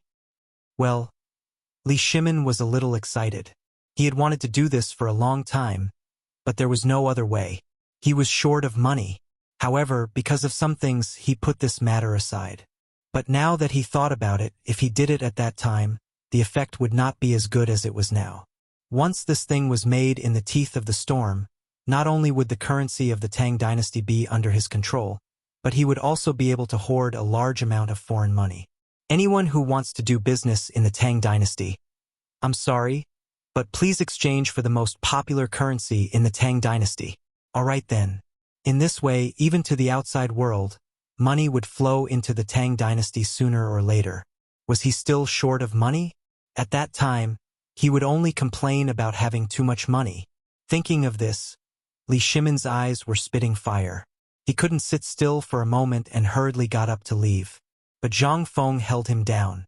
Lao Li, are you panicking again? This has nothing to do with you. Think about it. This is a problem that even I can think of. Even until now, Chang and has not fallen into chaos. What does this mean? This means that the emperor has already thought of a countermeasure. Just stay calm and steady. But Li Shimon wanted to explain, but Zhang Feng waved his hand and said, "Today, let's drink. It's rare to see such good wild boar meat. I believe that even you can't eat so freely like this, right? There was something before, so you couldn't eat to your heart's content. Now that things are settled, let's eat freely. Otherwise, it won't be fresh tomorrow. Come on, Old Wei, let's drink." Ding! After clinking the wine bowl with Old Wei, Zhang Feng turned around and went to roast the meat in a daze. While roasting the meat, Zhang Feng looked at Li Shimon, who was sitting on pins and needles, and said, "I know you're anxious, but believe it or not, if you go to your Lord Zhangsun now, you'll definitely be refused the door." Li Shimon was dumbfounded. When he went to see Zhangsun Wuji, he always just had to say a word, and Zhangsun would immediately come to see him. How could he be refused the door? If you go to see Zhangsun Wuji now, you'll be leaking the emperor's secret. Think about it, would he dare to see you? With that little money of yours, it's fine if you lose it, but I guarantee that in less than half a month, Lao Li's mouth will be grinning from ear to ear. At that time, you'll be worried about how much money you have. It's better to think about how to spend this money. Li Shimon was too embarrassed to leave, so he simply let go of his stomach and ate. After knowing about this matter last night, he really didn't want to eat or drink. Just now, he was forced to drink a few bowls of wine, and his stomach was empty. Now he was panicking with hunger. He couldn't help but ignore it. As long as he could deal with this matter, he might as well eat to his heart's content. While eating, Wei Zhang and Li Shimon were whispering something. Zhang Feng was also crazily roasting meat. In the summer, it was not a good idea to store the meat. He wanted to roast all the meat tonight and then bake it into jerky. This wild boar meat was good stuff. Although it was a little rough, if it was made into jerky, it was not much different from butter jerky. Moreover, in this era, who wanted to eat beef? Dream on. Zhang Feng was still thinking about whether or not to sell this thing called barbecue. This could be considered an additional source of income. Brother Zhang Feng, it's not early today. Just as the afterglow of the setting sun shone in the small tavern, Li Shimon stood up and put an ingot of gold on the table. With Wei Zheng's support, he dizzily clasped his fist. He was about to leave. Seeing this, Zhang Feng waved his hand and said, "Wait!" Chapter 210. In the end, Li Shimon and Wei Zhang each carried a large pile of barbecued meat and a large piece of wild boar meat and walked out of the small tavern. Out of the small tavern, Wei Shuyu hurried forward and removed the burdens from their bodies. Li Shimon breathed a sigh of relief. When he saw Wei Shuyu drooling while staring at the greasy oiled paper, he immediately frowned. "If you want to eat, eat my food." With the emperor's permission, Wei Shuyu hurriedly carried Wei Zheng's barbecued meat and hurried away, leaving behind a few imperial guards who were staring at Li Shimon with red eyes. "Prime Minister Wei, what do you think will happen if we do as Brother Zhang Feng said?" "Emperor Lao Li, I think it's feasible. After all, the current situation is no longer up to us. There's no other way. Moreover, as you can see, the situation in Chang and city is very complicated. Everyone is watching us, whether it's the imperial court or the foreign tribes. They are all eyeing us covetously, waiting for us to make a mistake. Alas! How could I not know? Brother Zhang Feng? Prime Minister Wei, do you really believe that there are immortals in this world?" Before getting into the sedan chair, Li Shimon looked at Wei Zhang and asked. His question hit Wei Zhang right on the spot. In this world, would there really be immortals? Hadn't the emperor always been strongly against this kind of thing? Why would he ask this question today? Could it be because of Zhang Feng? There are great sages in the marketplace. Wei Zhang glanced in the direction of the small tavern. In the afterglow of the setting sun, the small tavern had been rendered as mysterious as a palace. However, he knew that this was the most inconspicuous place in Chang'an City. It was in such a place that there was such a person. Even Wei Zhang couldn't find a thorn in his words. This was what Wei Zhang feared the most. It wasn't that Wei Zhang had to find something from Zhang Feng to feel comfortable. On the contrary, it was precisely because of this that Zhang Feng became so mysterious.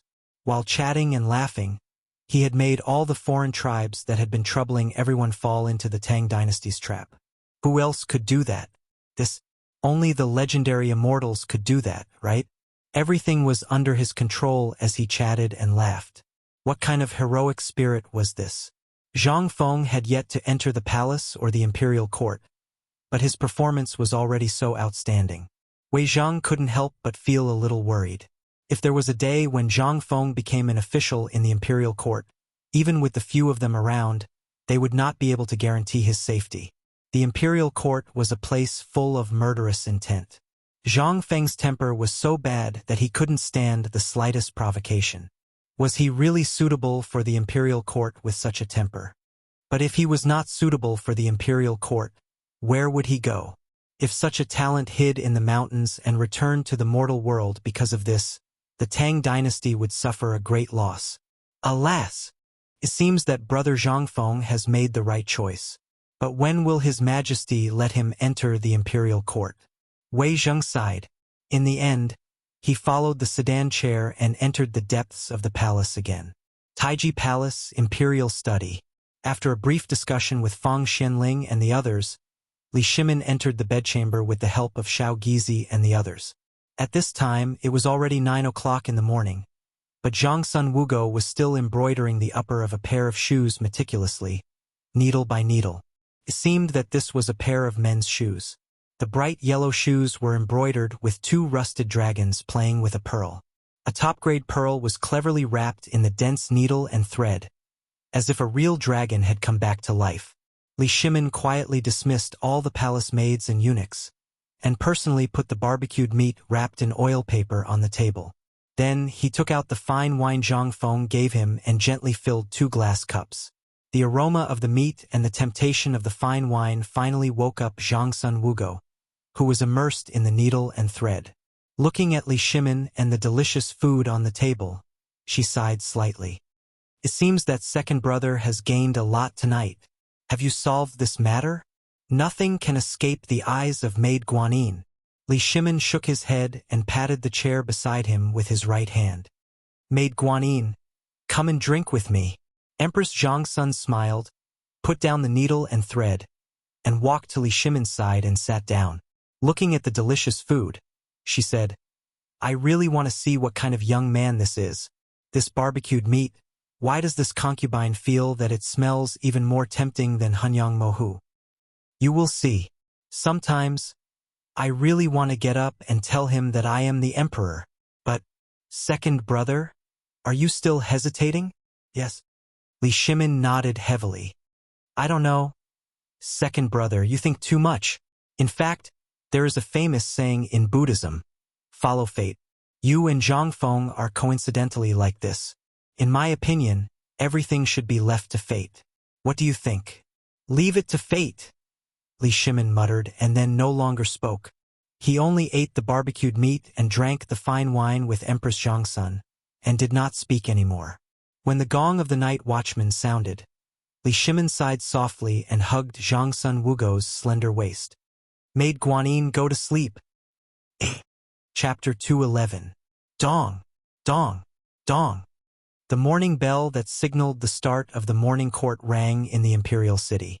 It was also known as the imperial bell by the people of Chang'an. When the bell rang, the sky had just turned bright, which was equivalent to 5 to 6 o'clock in the morning in modern times. The bell also became the bell that signaled the merchants in Chang and city to get up and open for business. When the bell rang, The officials had already crossed the Vermilion Bird Bridge and walked into the main hall of the political announcement hall. Today was no different from the past. All the officials held the white jade tablets in their arms and walked without saying a word. But today was different. This feeling was a warning in everyone's heart.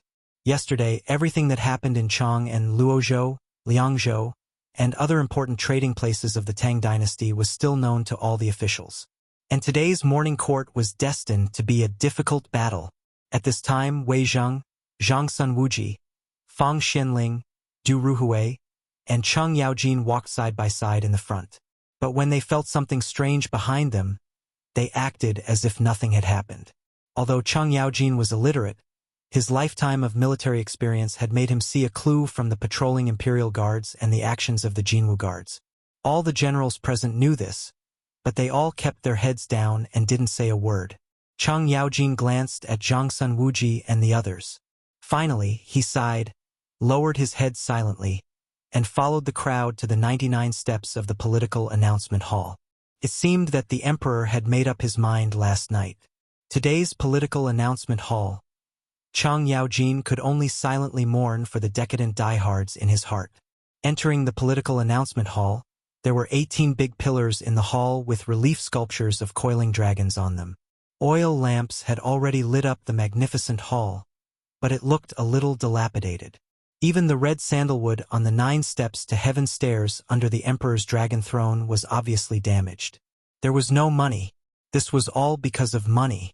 Cheng Yaojin glanced at the ministers who were staring at them with unfriendly expressions and snorted coldly in response. Not long after, when everyone was in position, Xiao Gizi's croaky voice rang out from behind the dragon throne at the entrance of the back hall.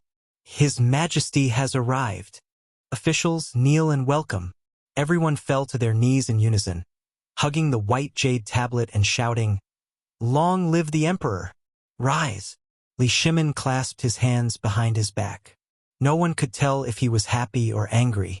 After he sat down on the dragon throne, an official stepped forward and announced, "Your Majesty, this subject has something to report."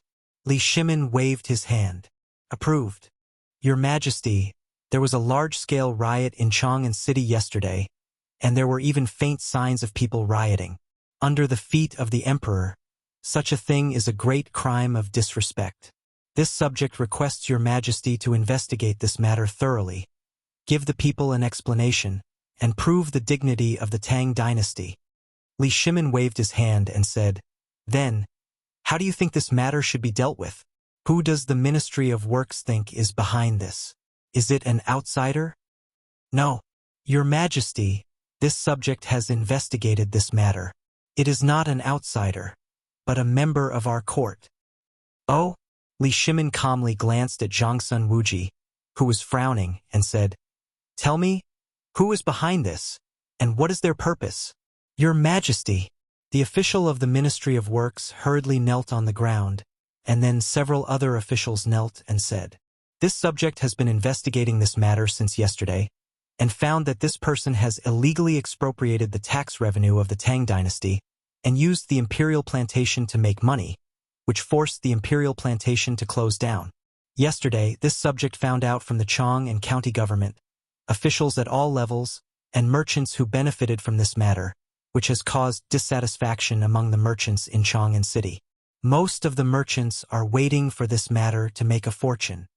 Li Shimin waved his hand and interrupted the man's words. He asked, "Jin just heard that someone was using the imperial plantation to wantonly amass wealth. Why are there merchants waiting here to make a fortune? If you don't tell me what's good or bad, Jin will definitely punish you for deceiving the emperor." When the crowd heard this, they were shocked. They hurriedly said one sentence after another. In the end, they really told the whole story. It seemed that this group of people was really fast in the face of benefits. Usually, when they were asked to investigate the tax revenue, they would delay it for a month or so. Unexpectedly, they were so concerned about this matter. Li Shimin smiled slightly. No one knew what he was planning to do. After waiting for a while, most of the Confucian officials were filled with righteous indignation. "Your Majesty, this person's intention is to be punished." Now that all the clans are gathered in Chang'e, if this scandal is exposed, the Tang dynasty will lose face. Your Majesty, stealing tax revenue is a serious crime, which is punishable by 9 exterminations. Your Majesty, please punish this person to correct the law of our country. Your Majesty, Li Shimon's face gradually darkened. He shouted, "Then the person you are talking about, is it me, or someone else?" Chapter 212. Li Shimon's sudden outburst caused everyone to shut their mouths. Everyone who had knelt down to beg for their lives remained kneeling on the ground, trembling all over, unwilling to make a sound. Li Shimon slowly walked down the 9-step stairway to heaven with a wave of his sleeve. When he arrived at the top of the hall, everyone hurriedly bowed, not daring to even breathe loudly. When Chang Yaojin lowered his head, he couldn't help but open his mouth. This group of idiots, who else but the emperor could bypass the Ministry of Works and directly mobilize so much tax money from the imperial plantation? Are your brains used to vent your anger? This is such a simple question, even I can understand it. Are you all pretending to be stupid? Just as Chang Yaojin was calculating how many people would die in the end, the Minister of Works, Ho Kan, stepped forward and knelt on the ground, saying, "Reporting to the emperor, this subject has something to report." "Oh?" Li Shimon put his hands behind his back and walked to Ho Kan's side. He looked at Ho Kan with a smile that wasn't a smile and said, "Ho Kan, we still remember that on the 12th of last month, we gave you a document to report the tax situation of Chang, and last month and the current state of the treasury. Now, have you found it?" Your Majesty." Ho Kan's forehead was covered in a layer of fine white sweat. He hurriedly said, "Your Majesty, this matter is complicated, and there have been many outsiders recently, so this subject still needs half a month." "Half a month? Good, good." Li Shimon's eyes narrowed slightly. He looked down at Ho Kan and asked, "We thought you would give us a list today, but we waited for another matter. Then we want to ask you, do you also want to report me?" As he spoke, Li Shimon's expression suddenly became serious. He looked around and said, "Then we want to ask, who else wants to report me?" Li Shimon's shout instantly made Ho Kan tremble. He hastily knelt down and said, "Your Majesty, this subject does not dare. The result of our investigation is that Zhang Sun Wuji is Zhang Sun Wuji. Taking advantage of his status as the Empress' older brother, he went to the Chang and Imperial Plantation alone the night before last. This subject has already interrogated the people in the Imperial Plantation. Everyone saw Zhang Sun Wuji. I beg your Majesty to punish Zhang Sun. Your Majesty, please punish Zhang Sun Wuji." At this moment, all of the people kneeling on the ground began to make their reports. However, some of the ministers felt that something was amiss. When Zhang Sun Wuji heard this, not only did he not lose his head out of fear, his expression remained the same. What was going on? Could it be? Everyone seemed to think of something. Hurriedly, he secretly observed Wei Zhang and the others. As a straightforward minister, if he encountered such a situation on a normal day, he would definitely stand up immediately.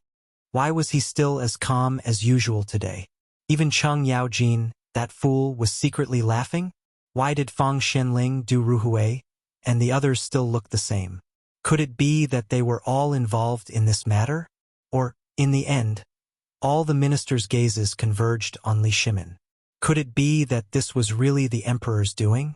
That was right. In the imperial plantation, the only person who could instruct the imperial plantation, other than the Ministry of Works who had the emperor's personal document, was the emperor himself. Could it be that Zhang Sun Wuji went to the imperial plantation that night because he received the emperor's secret decree? The more they thought about it, the more they felt that it was possible. At this moment, the emperor was looking at Ho Kan with a playful gaze. I once heard that the people in the marketplace said that the people in the imperial court were all good-for-nothings. Other than eating and waiting for death, they only know how to scheme against each other and fight for their own little interests. I didn't believe such rumors before. After all, they were false. Previously, I gave you the document, Ho Kan, and asked you to immediately send me the taxes of Chang, and last month, and the money in the treasury of Chang'an City. However, until today, I received the answer that this matter was complicated and that it would take another half a month. However, I want to ask you, the hundreds of good people in the Ministry of Works reconciled the accounts word by word and came to a conclusion in 3 days. Yesterday, such a big thing happened in Chang'an City, but you have already investigated it clearly in less than a day's time. Then I want to ask you, Ho Kan, do you admit to your crime? Your Majesty, please spare my life. Your Majesty, please calm down. Lord Ho also did it for... Shut up. Li Shimin waved his sleeve. Do you think I'm that easy to fool? I want to ask you, is it wrong for me to want to see the money in my house? I want to know if all this is in the way of your interests, Ho Kan. Or you, Ho Kan, have embezzled the money in the treasury of Chang'an City? I remember it clearly.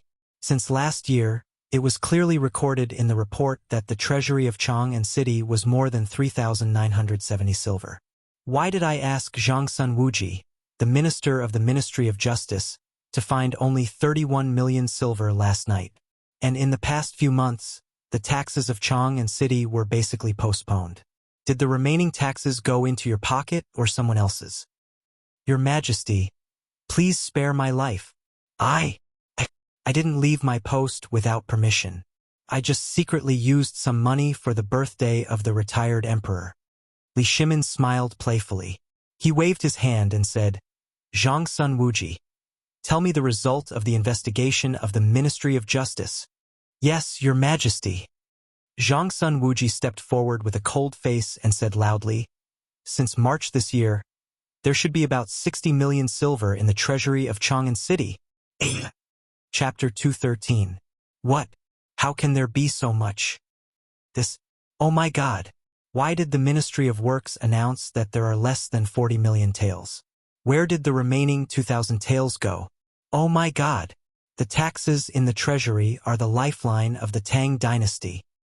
Your Majesty, it's a capital offense. This is a capital offense. Ho Kan panicked. Under the reprimanding of the ministers, he hurriedly explained, Your Majesty, the taxes are there. I just haven't sorted out the accounts yet. Enough. Zhang Sun Wuji smiled coldly. Lord Ho, I believe you were preparing to fill the hole yesterday, right? After all, it's only been half a year. With your ability to embezzle more than 10,000 taels of tax under the emperor's nose, you definitely can't fill it up in a day. Half a month. In your document to the emperor, you said that you needed half a month. I believe you were planning to fill the hole in half a month, right? But did you forget that the emperor would suddenly want to check the treasury? Zhang Sun Wuji looked at Ho Kan indifferently, then knelt on one knee and took out a bill from his chest. He said loudly, Your Majesty, I have a copy of the accounts of Ho Kan's various businesses in the past 3 months. Please take a look, Your Majesty. What? The Ministry of Justice actually found evidence of Ho Kan's crimes. If that's the case, doesn't that mean a capital offense? A capital offense. How dare you, Ho Kan?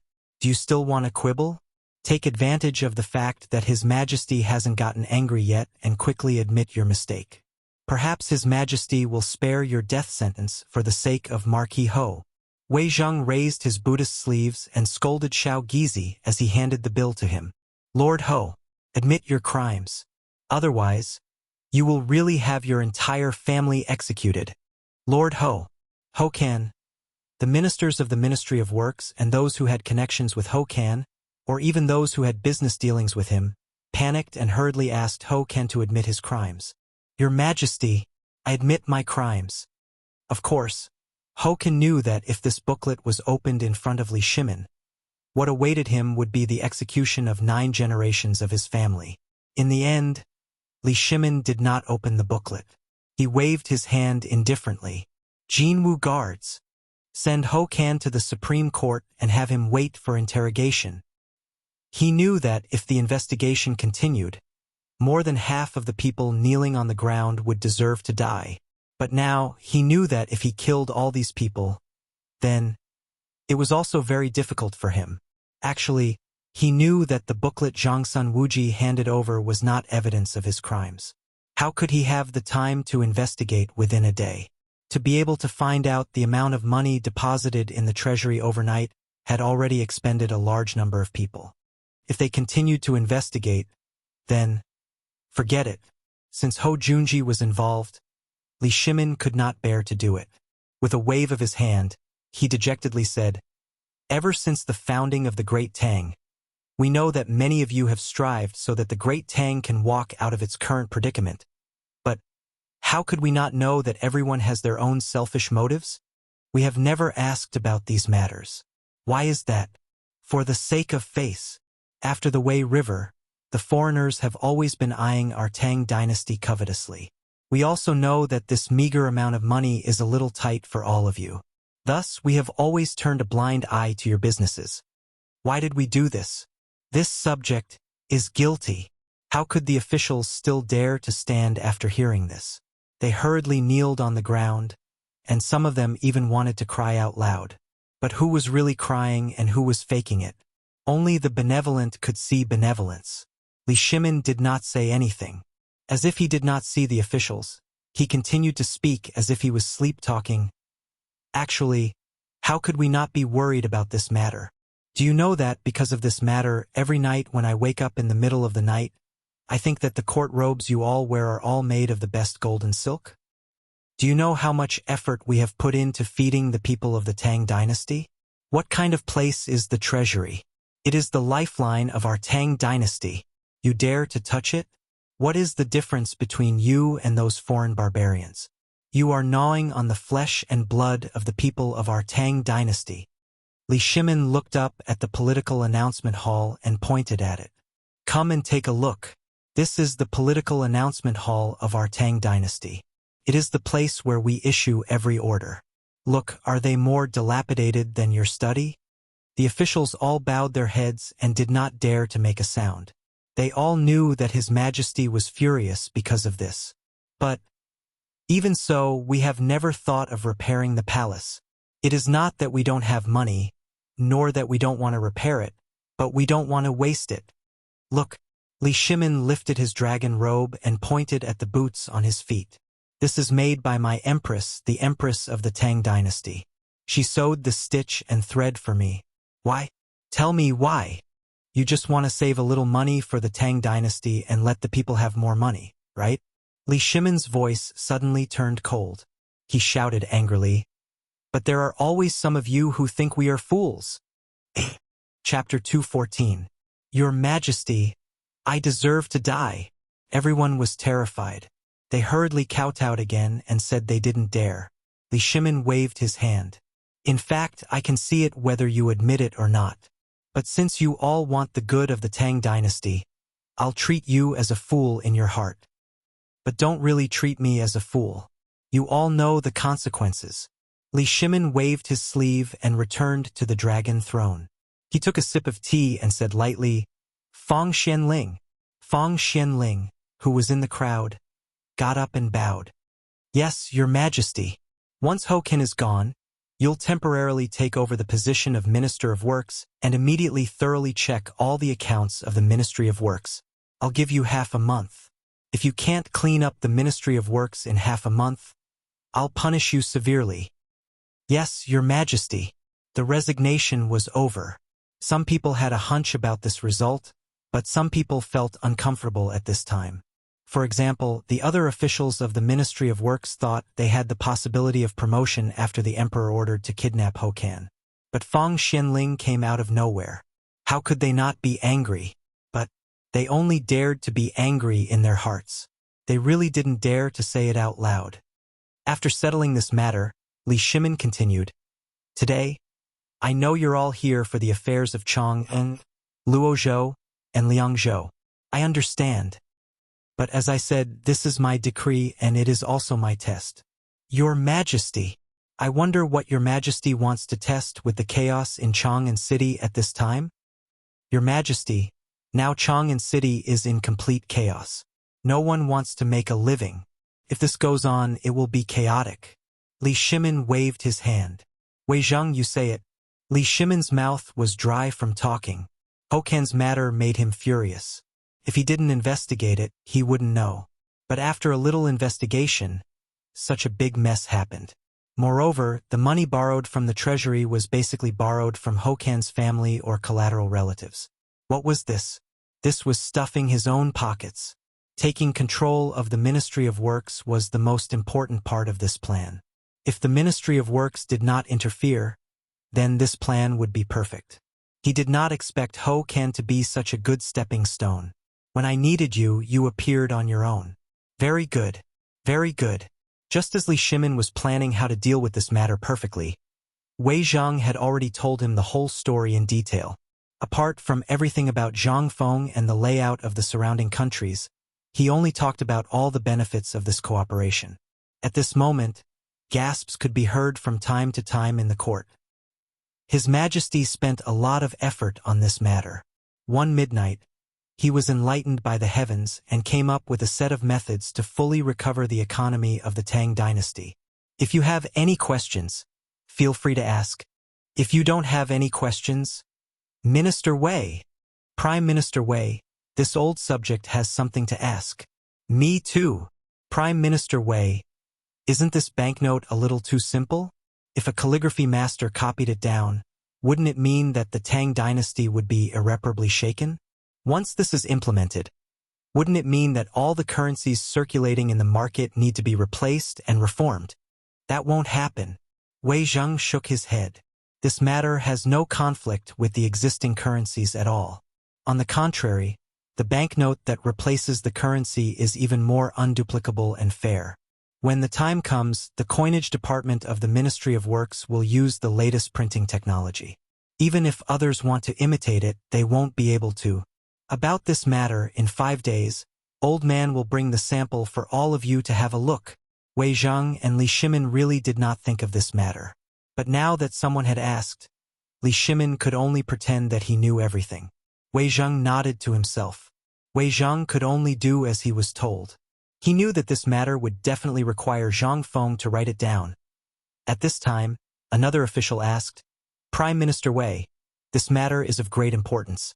Should we stop all the turmoil and wait until after the Emperor Emeritus' birthday celebration? No, this matter doesn't need to wait until after the Emperor Emeritus' birthday celebration. This matter is already in progress. Are you talking about the loan from Chang and a few days ago? Then, do you mean that the loan will continue? Yes. Wei Zhang nodded. He said to the person who had just spoken, that was just an experiment by the Emperor. First, he wanted to see if there were any loopholes in the vaults of these important economic areas. Second, he wanted to let this matter brew for a while. The money still needs to be lent out. Not only that, from tomorrow onwards, the imperial plantation will officially accept deposits. What? Deposits? At this time, everyone was finally shocked. It turned out that this was the biggest plan. This was equivalent to the emperor spending tens of millions of taels of silver to put all the merchants' money into his own hands. Although the low interest rate was low, it was still the emperor's imperial plantation. If one held the banknotes of the imperial plantation, what would it mean? It would mean face. Moreover, the imperial plantation belonged to the emperor. It was safer and more reliable than any other bank. Even if one was traveling from Chang'an to the northernmost border of Hebei province, as long as one held the banknotes of the Tang dynasty's imperial plantation, one could exchange the corresponding amount of money at the government office or the bank opened by the government. It was much safer than dragging a large amount of money out in a carriage. Moreover, there was interest. As long as one was not a fool, one would choose to do so. The emperor's move was really ruthless. Seeing that no one objected, Li Shimin and Wei Zhang looked at each other, then stood up majestically and asked, "Is there anyone else who objects?" Chapter 215. At this time, everyone was immersed in their own money. Who would be crazy enough to oppose the emperor's words? This was a good thing. As long as the money was deposited in the imperial plantation, not only would it be fireproof and burglarizing, but it would also earn interest. For people like them who had countless assets, who would dare to oppose it? There would definitely be people who would dare to tear them apart in the court. And it was obvious that the emperor had been planning this for a long time. Who would oppose it at this time? Fool? Wait for the same fate as Ho Kan. Thinking of this, in the hall, there was a burst of chaotic discussion. For the first time, Li Shimin felt the heroic feeling of strategizing. Last night's talk. Suddenly, Li Shimin thought of a way to make quick money. That was to start from the court. Which of the hundreds of officials present didn't have hundreds of mu of land? In Chang'an City, who didn't have a few properties? However, as the saying goes, the higher you stand, the less courage you have. At this time, there was a way for them to deposit their money in the imperial plantation without worrying about the danger of fire or theft. Who would dare to oppose it? Thinking of this and looking at the people in the hall who were getting more and more excited, Li Shimin said again, "And for this first experiment, I plan to not care about the identity of the depositor. Even if he is a slave, even if he saves a penny, I will personally give him a token. The person who has this token can enjoy the highest standard of treatment. And if he borrows money from a loan, I will waive the interest for a year." Not care about identity? There was such a token? Everyone was shocked. Hurriedly, someone asked excitedly with a red face and neck, "Your Majesty, how many tokens are there in total? If there are too many, won't it cause chaos in the world?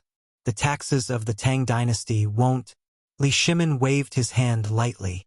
"My dear minister, you can rest assured that I have prepared 100 tokens, and each token has my engraved seal. Even if he is a merchant with this token, he will be exempted from the right to kneel in front of officials. And he will also enjoy the right to half the tax exemption on all the properties under his name." Buzz! All the officials' heads exploded. There is such a benefit. 100 tokens. My God! Your Majesty! This old subject has something to report. At this moment, the red-robed official stood up excitedly and shouted. Instantly, everyone couldn't help but look at that person. It was the chief of the Dragoner Temple. Li Shimin waved his hand. "Summon him," the Minister of Agriculture asked. "I'm not talented, but if the people in the imperial court want to save money, do they have this token?" "Oh," Li Shimin smiled. "Lu Xingwang, I remember that you don't have much money left in your salary, right? However, the Sanongxi Temple seems to be a little rich. I won't ask. As long as you save, even if it's just 1 tael of silver, I will give you a token." "Thank you, Your Majesty."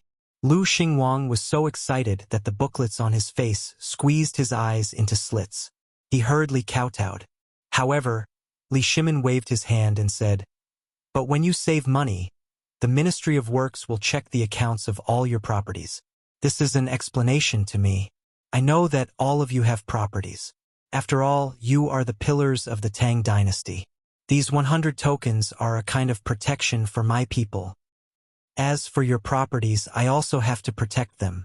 If word gets out that I can't even protect the properties of my own officials, won't I become a joke in the world?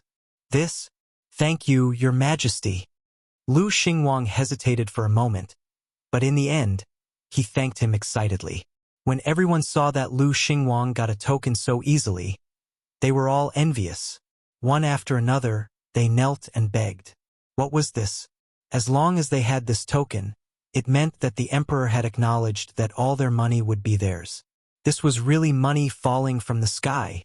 Previously, all the officials were trembling in fear, afraid that the emperor would be dissatisfied if they earned too much. But now, the emperor had personally said such a thing. Didn't that mean that as long as their money came from a clean source, then, however, among these people Wei Zheng, Fang Xianling, Du Ruhui, and even Chang Yaojin laughed. Idiots. They were all a bunch of idiots. It seemed that this plan didn't need them to act anymore. This Lu Xingwang was really good timing. Which one of the officials present didn't have more than 10,000 taels of silver? If these 100 officials all deposited money in the imperial plantation at the same time, the publicity effect would be incomparable. 100 tokens? That was prepared for these people in the first place. As for the real purpose, in this way, not only would the crisis in Chang'an and the state governments be solved in an instant, but such a butterfly effect would be fully carried out by the officials at all levels. Under the effect, how many businessmen would deposit money in the imperial plantation at this time? Then the emperor would take out their money and lend it out. This cycle would never stop. just like the water wheel in the imperial garden.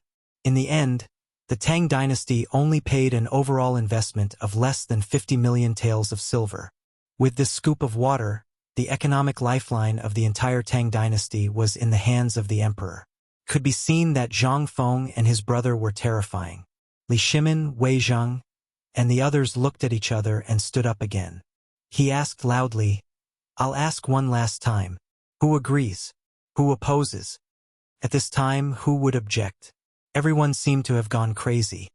They all showed compliments that they had never shown before, knelt on the ground, and shouted, "We congratulate the Tang dynasty on its longevity.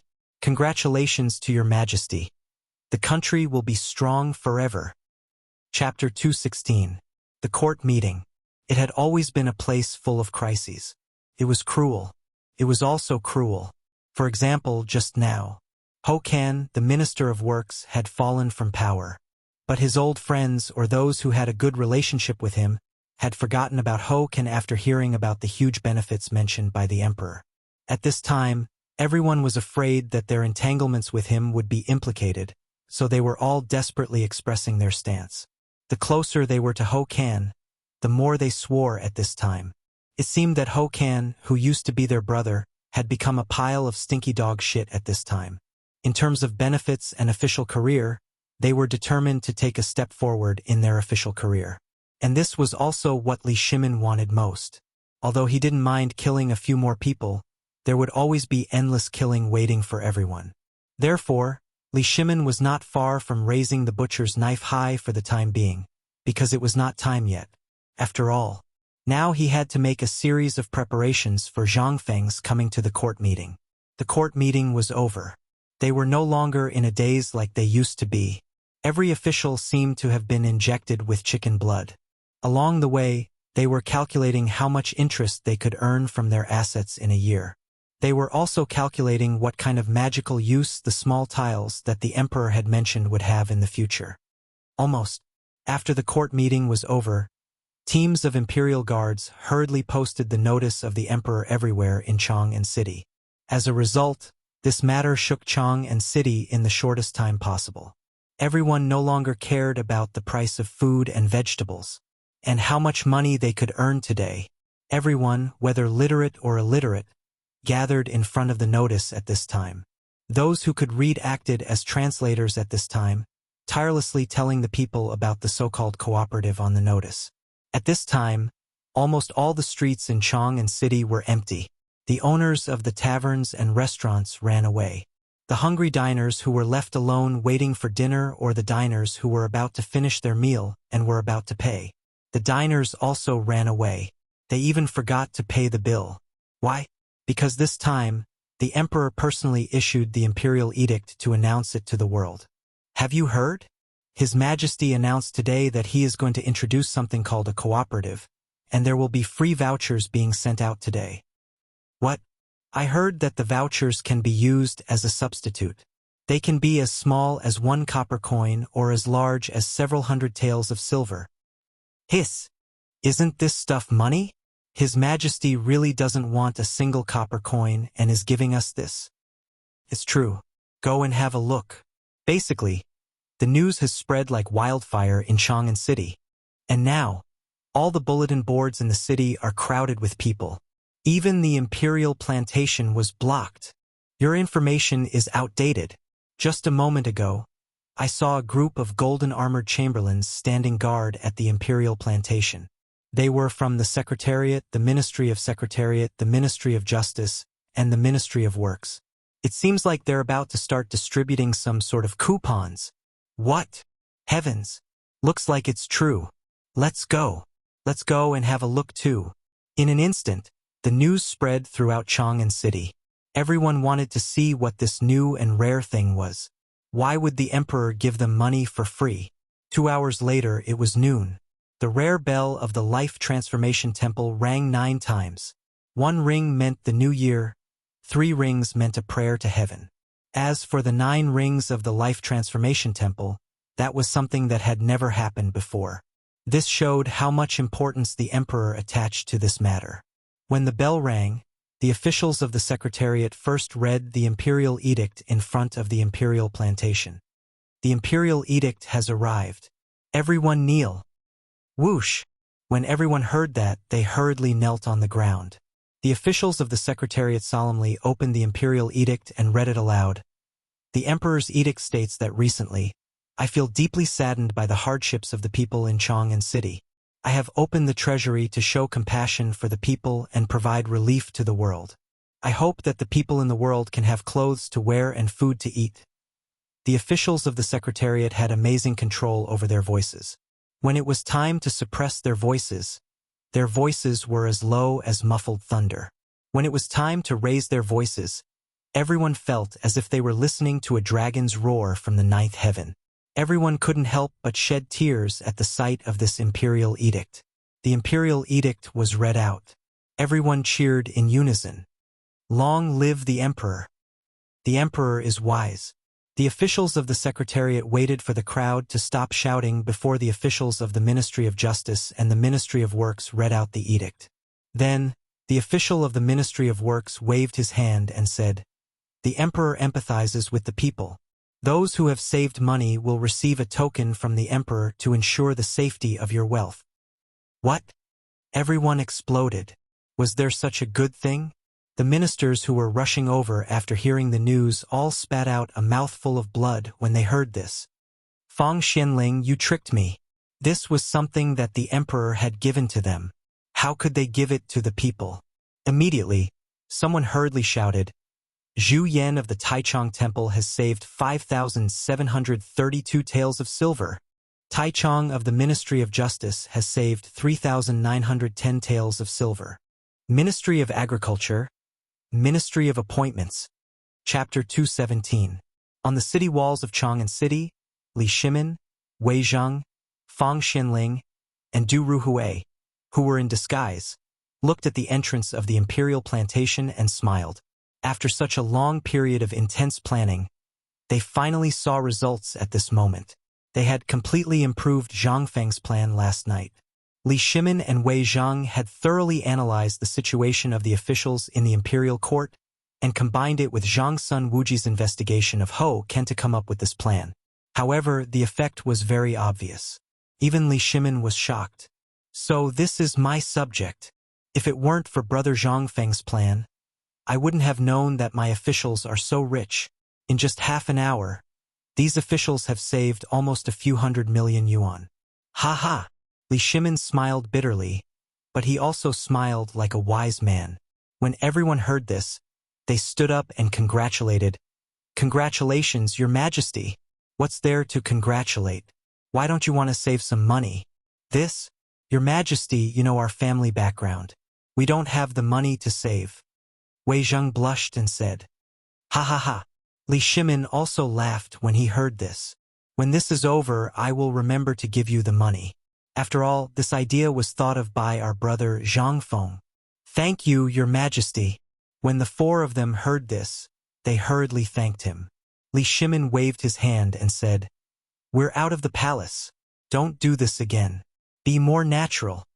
Only then did everyone return to normal. They looked at the situation below the city walls and thought. The Emperor had said that after this matter was over, there would be a reward. Did that mean that they could forget about their previous mistakes? Moreover, they had been involved in this matter from the beginning to the end. They definitely knew how much wealth would be accumulated after this matter was over. When that time came, money would just be a number to them. How are you going to spend tens of millions? I'm just asking what you're going to buy. Thinking about the future, a smile appeared on everyone's face. Laoli, are you guys here to watch the show too? At this moment, a familiar voice caused Li Shimin to be slightly stunned. But in the next moment, his expression changed as he turned around and laughed. Ha ha ha! How could I forget you? Brother Zhang Feng, are you here to join in the fun? The person who came was Zhang Feng, who had come to join in the fun. How could Zhang Feng not know about such a sensational event in Chang'an City? When he first heard this, Zhang Feng thought there was something wrong with his ears. Then, he grabbed the old scholar who was running back and forth. Only then did he realize that the emperor had investigated the Minister of Works in such a short amount of time. He also didn't know what kind of ability the emperor had used to get so many officials to agree to this matter. Now it seems. This emperor was really not an ordinary person. This was to trap all the officials in a tight spot. The key point was that this group of people still didn't know and foolishly thought that this was the emperor's favor. They didn't know that if they made a mistake, then the money in the emperor's pocket would still belong to them. It seemed that these officials were attracted by the interest and the token, but they didn't know that they had already fallen into the trap. Brilliant. That's F*King amazing. Zhang Feng looked at Fang Xianling and Du Ruhui, who were somewhat unfamiliar, and asked doubtfully, "These two old gentlemen are—" "Oh, look at me, I'm confused. Come, brother Zhang Feng, let me introduce you." Wei Zhang took the initiative to volunteer. He pulled Zhang Feng and pointed at Fang Xianling, who was squinting and observing him, and said, "This old guy is Lao Li's butler. You can call him the accountant. That one's surname is Du, you can call him Old Du." Hearing this, Zhang Feng clasped his fist. "Aya! I've heard Lao Li talk about his butler before. It's really better to meet him in person than to hear about him. This temperament, one look and I can tell that he's a scholar." Zhang Feng's name resounded like thunder in Fang Xianling and Du Ruhui's ears. At this time, seeing the real person and being flattered so politely by Zhang Feng, Fang Xianling was very happy. He hurriedly bowed like a Confucian scholar and said, "I've often heard about Brother Zhang Feng's matters from the old master. Your deeds are really unprecedented." "Ha ha ha ha. Old gentleman, you flatter me." After saying this, Zhang Feng grabbed Du Ruhui's hand and said excitedly, "This must be the old Du that Lao Li and Old Sun often talk about, right?" Actually, when had he ever heard them talk about him? They were just being polite. But this was the first time they met, and he was someone who was together with Lao Li. For Zhang Feng, who had always been friendly, this was not a problem at all. After looking at the city wall with Wei Zhang and the others for a while and seeing the patrolling city guards coming over, they hurriedly slipped down the city wall and came to Zhang Feng's little pub. Zhang Feng familiarly entered the kitchen and started cooking. Fang Xianling and Du Ruhui looked at the calligraphy on the wall and were shocked. Although the words were not beautiful, it was still okay. But the artistic conception in the poem that was at this time Zhang Feng came over with wine and dishes. The two of them did not ask much. Zhang Feng poured wine and then clinked glasses with everyone. He looked at Du Ruhui and said, "Old Du, why do I feel that you look so familiar? You seem to be someone." Chapter 218. Zhang Feng's words instantly made Li Shimin and the others tense up. Li Shimin seriously suspected that Zhang Feng had found out about them when they knelt down just now. If that was the case, it would be difficult to handle. Li Shimin was hesitating whether to tell Zhang Feng his real identity. Once Zhang Feng knew about it, he might be tactful and lose his only friend. After communicating with Wei Zhang and the others through their eyes, and after Wei Zhang and Fang Xianling confirmed it, Li Shimin was as nervous as if he was facing an imperial court for the first time. He was even more nervous than before. Brother Zhang Feng, in fact, Old Du's real identity is Du Kong? Is it? Ha ha ha. Old Du's name is Du Kong. Ha ha ha ha. Am I right? What Li Shimin was about to say was made extremely uncomfortable by Zhang Feng's joke. Du Ruhui's face suddenly froze. He was the most nervous one. If Zhang Feng guessed everyone's identity from him, then, although the emperor would not say anything, he would have to bear the guilt of losing his only friend for the rest of his life. But what was unexpected was that Zhang Feng, this fellow, actually managed to make everyone tense up. The moment he spoke, Du Ruhui had the urge to beat him up. Damn it! What the hell is Du Kong? Was this guy talking about his wine jar in another way? After a short period of shock, Li Shimin and the others came to their senses. On one hand, it was because Zhang Feng did not recognize them, and on the other hand, Du Ruhui had a new nickname. Ha ha ha. Old Du. This time, your nickname has become famous. Du Kong. Brother Zhang Feng, I, Old Feng, am really awesome. You are like this. This is the first time I've seen old Du with such a wonderful expression. Fang Xinling held his stomach and gave Zhang Feng a thumbs up. Even Wei Zhang picked up his wine and said seriously to Du Ruhui, "Come on, Du Kong, let's drink. Ha ha ha. Cheers." Du Ruhui's eyes were red, but he also knew that Zhang Feng was joking. He gritted his teeth, stared fiercely at these guys, and suddenly drank a big mouthful of wine. But after drinking a bowl of wine, Du Ruhui was dumbfounded. He had drunk Zhang Feng's wine before, but when he looked at the remaining green liquid at the bottom of the bowl and felt that there was still a trace of bamboo fragrance in the dry and cracked wine in his mouth, he couldn't help but be shocked. "Brother Zhang, this wine—" "Old Du, didn't I say you looked like someone? What do you think? Look, doesn't he look like old Chun who drinks like his life?" While talking, Zhang Feng put his hand on Du Ruhui's neck and said, "Old Du, I was just joking today, but I didn't expect you guys to really take a joke. Fine, I'll compensate you with a bowl of wine. How about it? Good. Ha ha ha, my brother is so bright. Come, I'll drink with you. Ha ha ha. This is our Lao Li's brother. Come on, old Wei, hey, don't just eat. Drink. Old Fong. Come on, let's drink. Let's drink." Everyone played around for a while. The quarrel made the few half-grown old men put aside poetry, books, etiquette, and the purpose of putting rules first. Because they all knew that in terms of rules and knowledge, the few of them here did not know more than Zhang Feng alone. Thus, he decided to play around with it openly. It was to put an end to the tension during this period of time. Du Ruhui fished out a 1-meter-long pig intestine from the basin and chewed while holding a bowl of wine. While Zhang Feng and Li Shimin were playing finger-guessing games, he began to eat fiercely.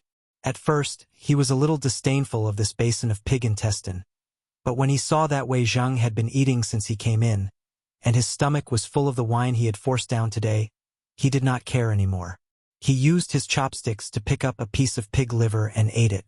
However, after the first bite, Du Ruhui went crazy. He did not even use his chopsticks and picked up the meat with his hands to eat. He knew that it would be difficult to eat such delicacies outside of this place. Moreover, after eating the delicacies brought back by Li Shimin, how could ordinary food satisfy his stomach? Du Ruhui couldn't help but wonder if he should ask for a secret recipe when he left. Otherwise, it wouldn't be good to keep thinking about it all day long. Presumably, brother Zhang Feng would not care about it, right? "Yo, there's a foodie here?" Li Shimin, who was obviously drunk, grabbed Du Ruhui's collar and pulled him up. Come, old Du, aren't you the god of wine? Come for me. I really can't drink anymore. Brother Zhang Feng, let Lao Li rest for a while. I'll do it." Just as Li Shimin was about to make a slip of the tongue, Du Ruhui's hair stood on end. He stuffed the pig kidney in his hand into Li Shimin's mouth and slapped Zhang Feng's shoulder with his greasy hand, roaring, "Come! Today, I'll show you what the god of wine is. Okay, come! Whoever collapses first is the grandson." "Hey, old Wei, you're getting excited too, aren't you? Come. Whoever collapses first is the grandson." Chapter 219. The night was very short, especially in the early summer night. The mosquitoes here seemed to be a little afraid of the small tavern. It was rare that they didn't enter here. In the end, these top-notch figures of the great Tang who were competing in drinking all fell asleep snoring before the hour of the night had even arrived. This sleep made Wei Shuyu very worried. What should he do? What should he do? He had heard everything clearly when he was outside. Everyone else was fine but the emperor. How could he send him back to the palace? He might be beaten by the empress. He didn't dare to bear the crime of failing to protect the emperor. For the first time, Wei Shuyu felt that being a shabby Jinwu guard was a hard job. He was so worried that he squatted on the steps in front of the tavern and pulled his hair like a pig's mane. But this was not a good way. He still had to go back and report. "You, come here." Wei Shuyu waved his hand in annoyance and called a Jinwu guard over. "Go to the palace immediately and report everything here. Yes. You and you. All of you squat in front of Lao Tzu and pretend to be dead." Guard this tavern to the death. Yes. The orders were issued one after another. Wei Shuyu looked at the tavern and turned to enter it.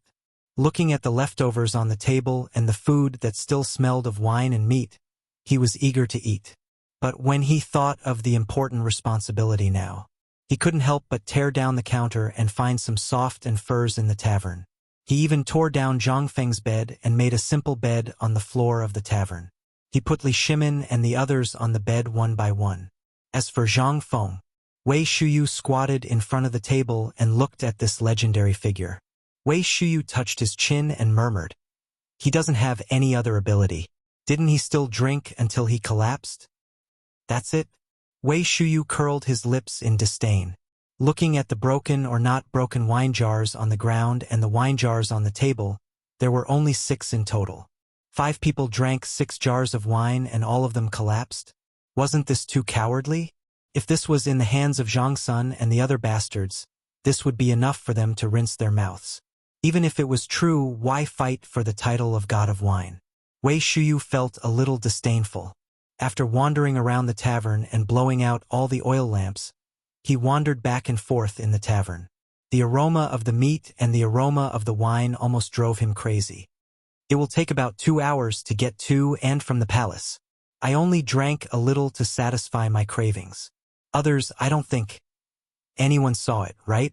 Wei Shuyu listened quietly at the door with a guilty conscience. Then, she tiptoed to the wine cabinet and took out a wine jug that was slightly bigger than the others. With a slap, she removed the seal. Wei Shuyu's eyes almost popped out of their sockets when she smelled the pungent aroma of the wine. He raised his head and carefully took a sip. Spicy. The wine was like a knife as it flowed down his throat and into his body like a ball of fire. Awesome. This is F*King wine. Wei Shuyu sighed happily. The strong smell of the wine made him feel as if he was breathing out a ball of fire in the dark. At this moment, how could Wei Shuyu care so much? He raised his head and poured the wine into the wine jug. However, what he didn't see was that on top of the wine jar, under the moonlight, the word alcohol was faintly visible. Wei Shuyu squatted in the corner and drank mouthful after mouthful. The more he drank, the more he felt that the wine was fragrant. He finally understood why the emperor and the others would act like children for this thing. Damn it, I only drank a few mouthfuls and I'm already dizzy? What kind of wine is this? Wei Shuyu completely let go. In order to study what kind of wine it was, he forgot where he was and what his duty was. On the other side, the Chamberlain of Jin Wu passed through the secret doors of the palace and hurriedly appeared in Zhang Sun Wuji's bedroom. Report. Urgent report. The Chamberlain of Jin Wu requests an audience with the Empress. Under normal circumstances, the Chamberlain of Jin Wu, or any man other than the eunuchs, would enter the harem. At this moment, Zhang Sun Wugo, who was anxiously waiting for Li Shimin, suddenly felt that something was wrong after hearing this voice. She waved her hand and said, "Go in!" The next moment, the Chamberlain of Jin Wu Go entered the bedroom with his head lowered.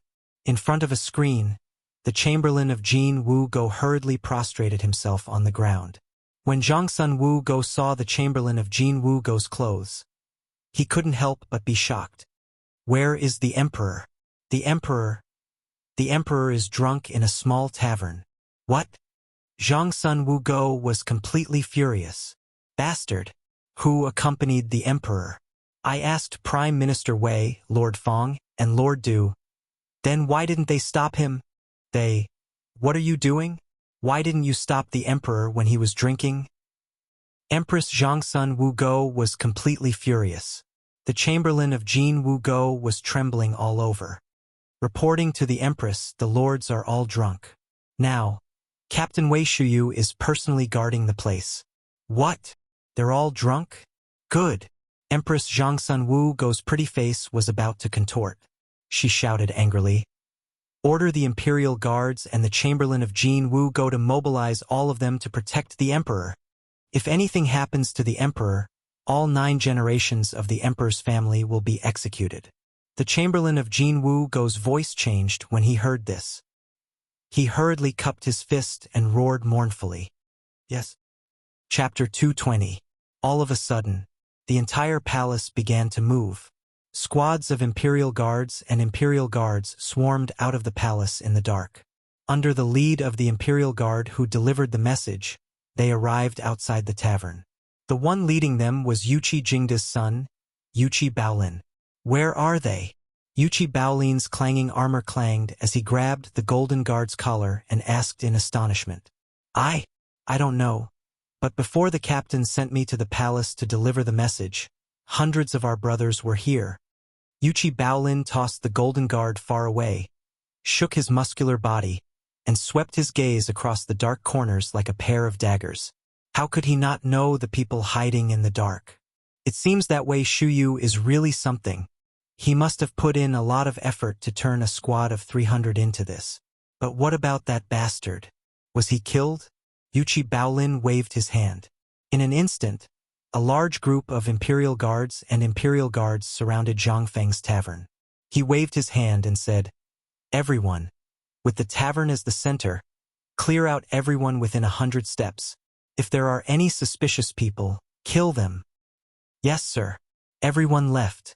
Yuchi Baolin's footsteps were heavy as he pushed open the door to the dark tavern. Instantly, countless torches lit up the entire tavern. In the next moment, Yuchi Baolin's brain stopped working. In front of him, the Emperor and Wei Zhang were hugging each other as they slept on a bed made of wooden planks. Fang Xianling and Du Ruhui were rolling on the floor covered in vomit. Even the Emperor's face was covered in dirt. Wei Shuyu was leaning against the wall of the tavern, hugging a large wine jar and laughing like a fool.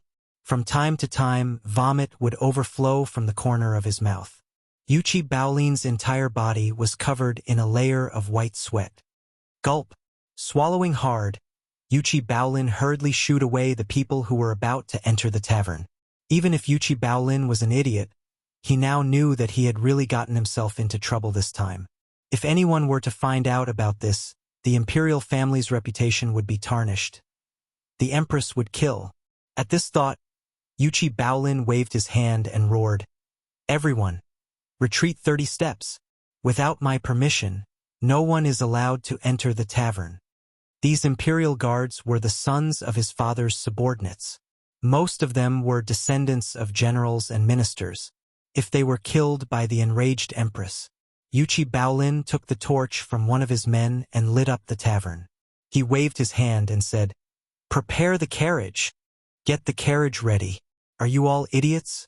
Then, he hurriedly carried Li Shimin and the others and placed them on the carriage one by one. Looking at Wei Shuyu, who was leaning against the corner of the tavern and laughing like a fool, her chest covered in vomit, Yuchi Baolin was furious. He viciously kicked her in the face while she was still laughing like a fool. After making arrangements for the Emperor and the others, Yuchi Baolin roared, "Men, drag this bastard away." Reporting. "Lieutenant Yuchi, we've discovered a secret Turkic stronghold next door. What should we do?" "What?" F***CK. Yuchi Baolin had been preparing to clear the streets and escort the Emperor and the others back to the palace. But when he heard this, his legs almost gave out from under him. F***CK. There's a secret Turkic stronghold right next door to this tavern? F***CK. What if? F***CKU. Then what are we waiting for? Lao Tzu has already wiped them out. Drag them back and interrogate them. F***CKU. Are you an idiot? F***CK off. F***CK. It's over. F***King hell. What sin have I committed? Why did I have to work tonight?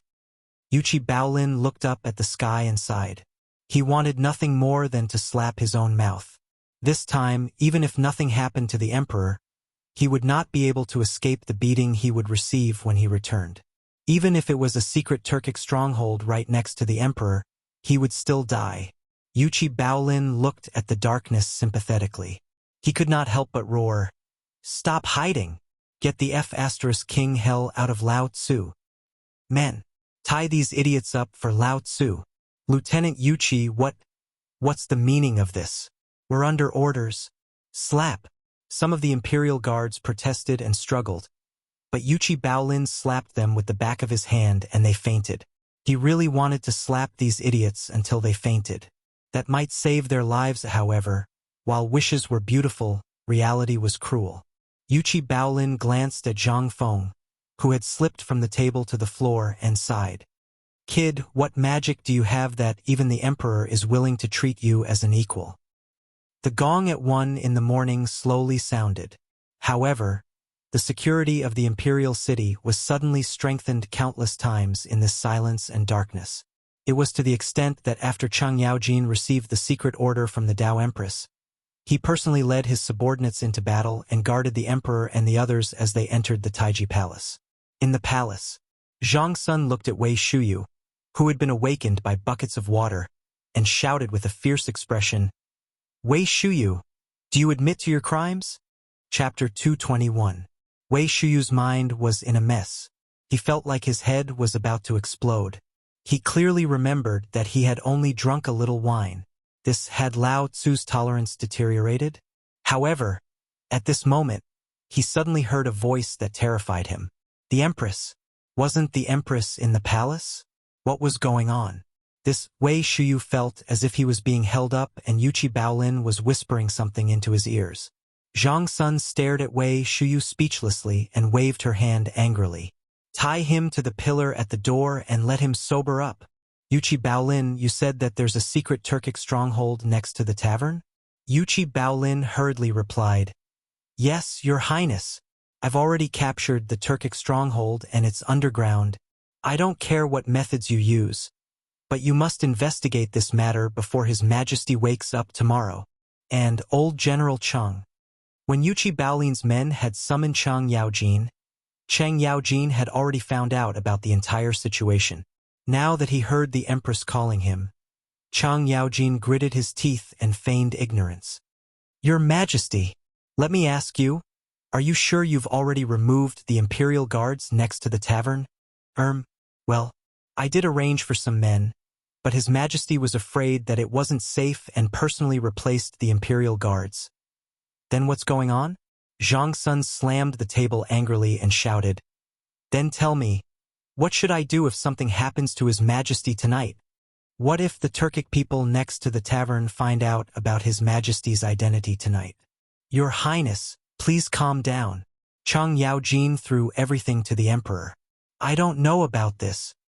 Perhaps this Turkic stronghold only appeared recently. We didn't hear anything about it when we investigated in the past. Hey, idiot Yuchi. Why don't you King tell me? Did you find anything useful? Chang Yaojin was anxious. He kicked Yuchi Baolin's buttocks viciously and roared. Yuchi Baolin grimaced in pain from the kick. However, he didn't dare to lose his temper and said hurriedly, Your Majesty, General Cheng, I've asked the people around. A man surnamed He who had met Zhang Feng said that Zhang Feng had noticed the stronghold as early as half a month ago.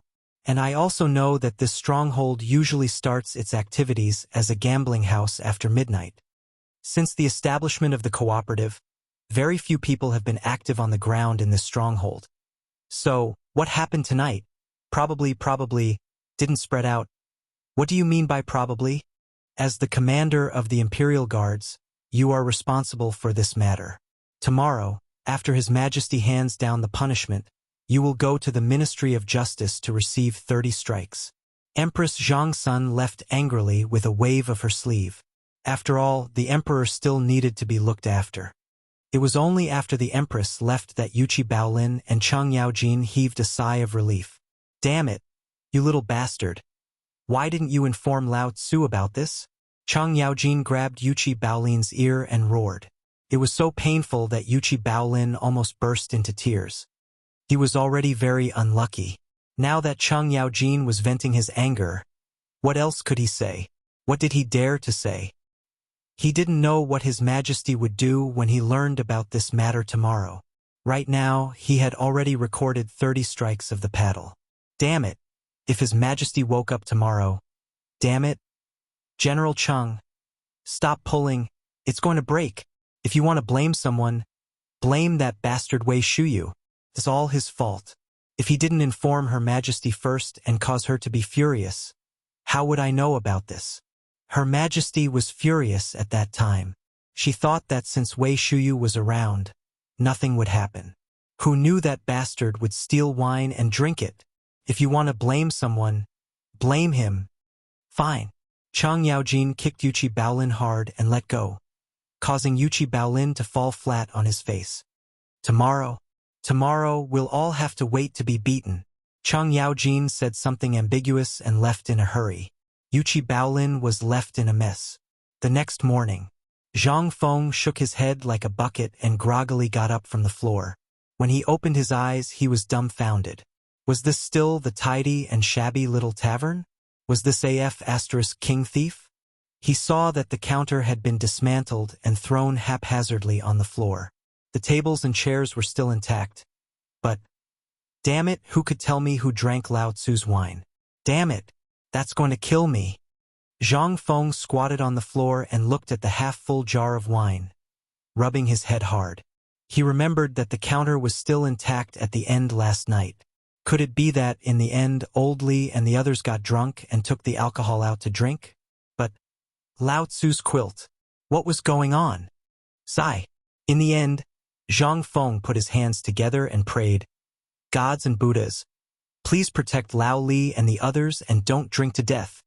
Chapter 222. The Scorching Sun. Especially the scorching sun in June. Behind the horizon, he tried his best to spew out the anger that he had been suppressing for an entire night. It was as if he wanted to barbecue the earth like an iron plate. The palace. It was quiet. Every palace maid and eunuch looked as if their buttocks were on fire. They lowered their heads and hurriedly ran for their lives. Especially the palace maids and eunuchs who were washing the floor in front of Taiji Palace. At this moment, even the slightest sound of footsteps would make them tremble. Cough, cough, cough. Cough, cough, cough. Wei Shuyu slowly woke up with a hoarse cough. However, his head felt as if it had been kicked by a horse's hoof. At this moment, he really wanted to split his head open and dig out the broken things inside. Someone, bring a bowl of water for me. Wei Shuyu habitually yelled, but everyone treated it like a fart. No one paid any attention to her. When Wei Shuyu felt that her hands and feet were trapped, she opened her eyes in a daze.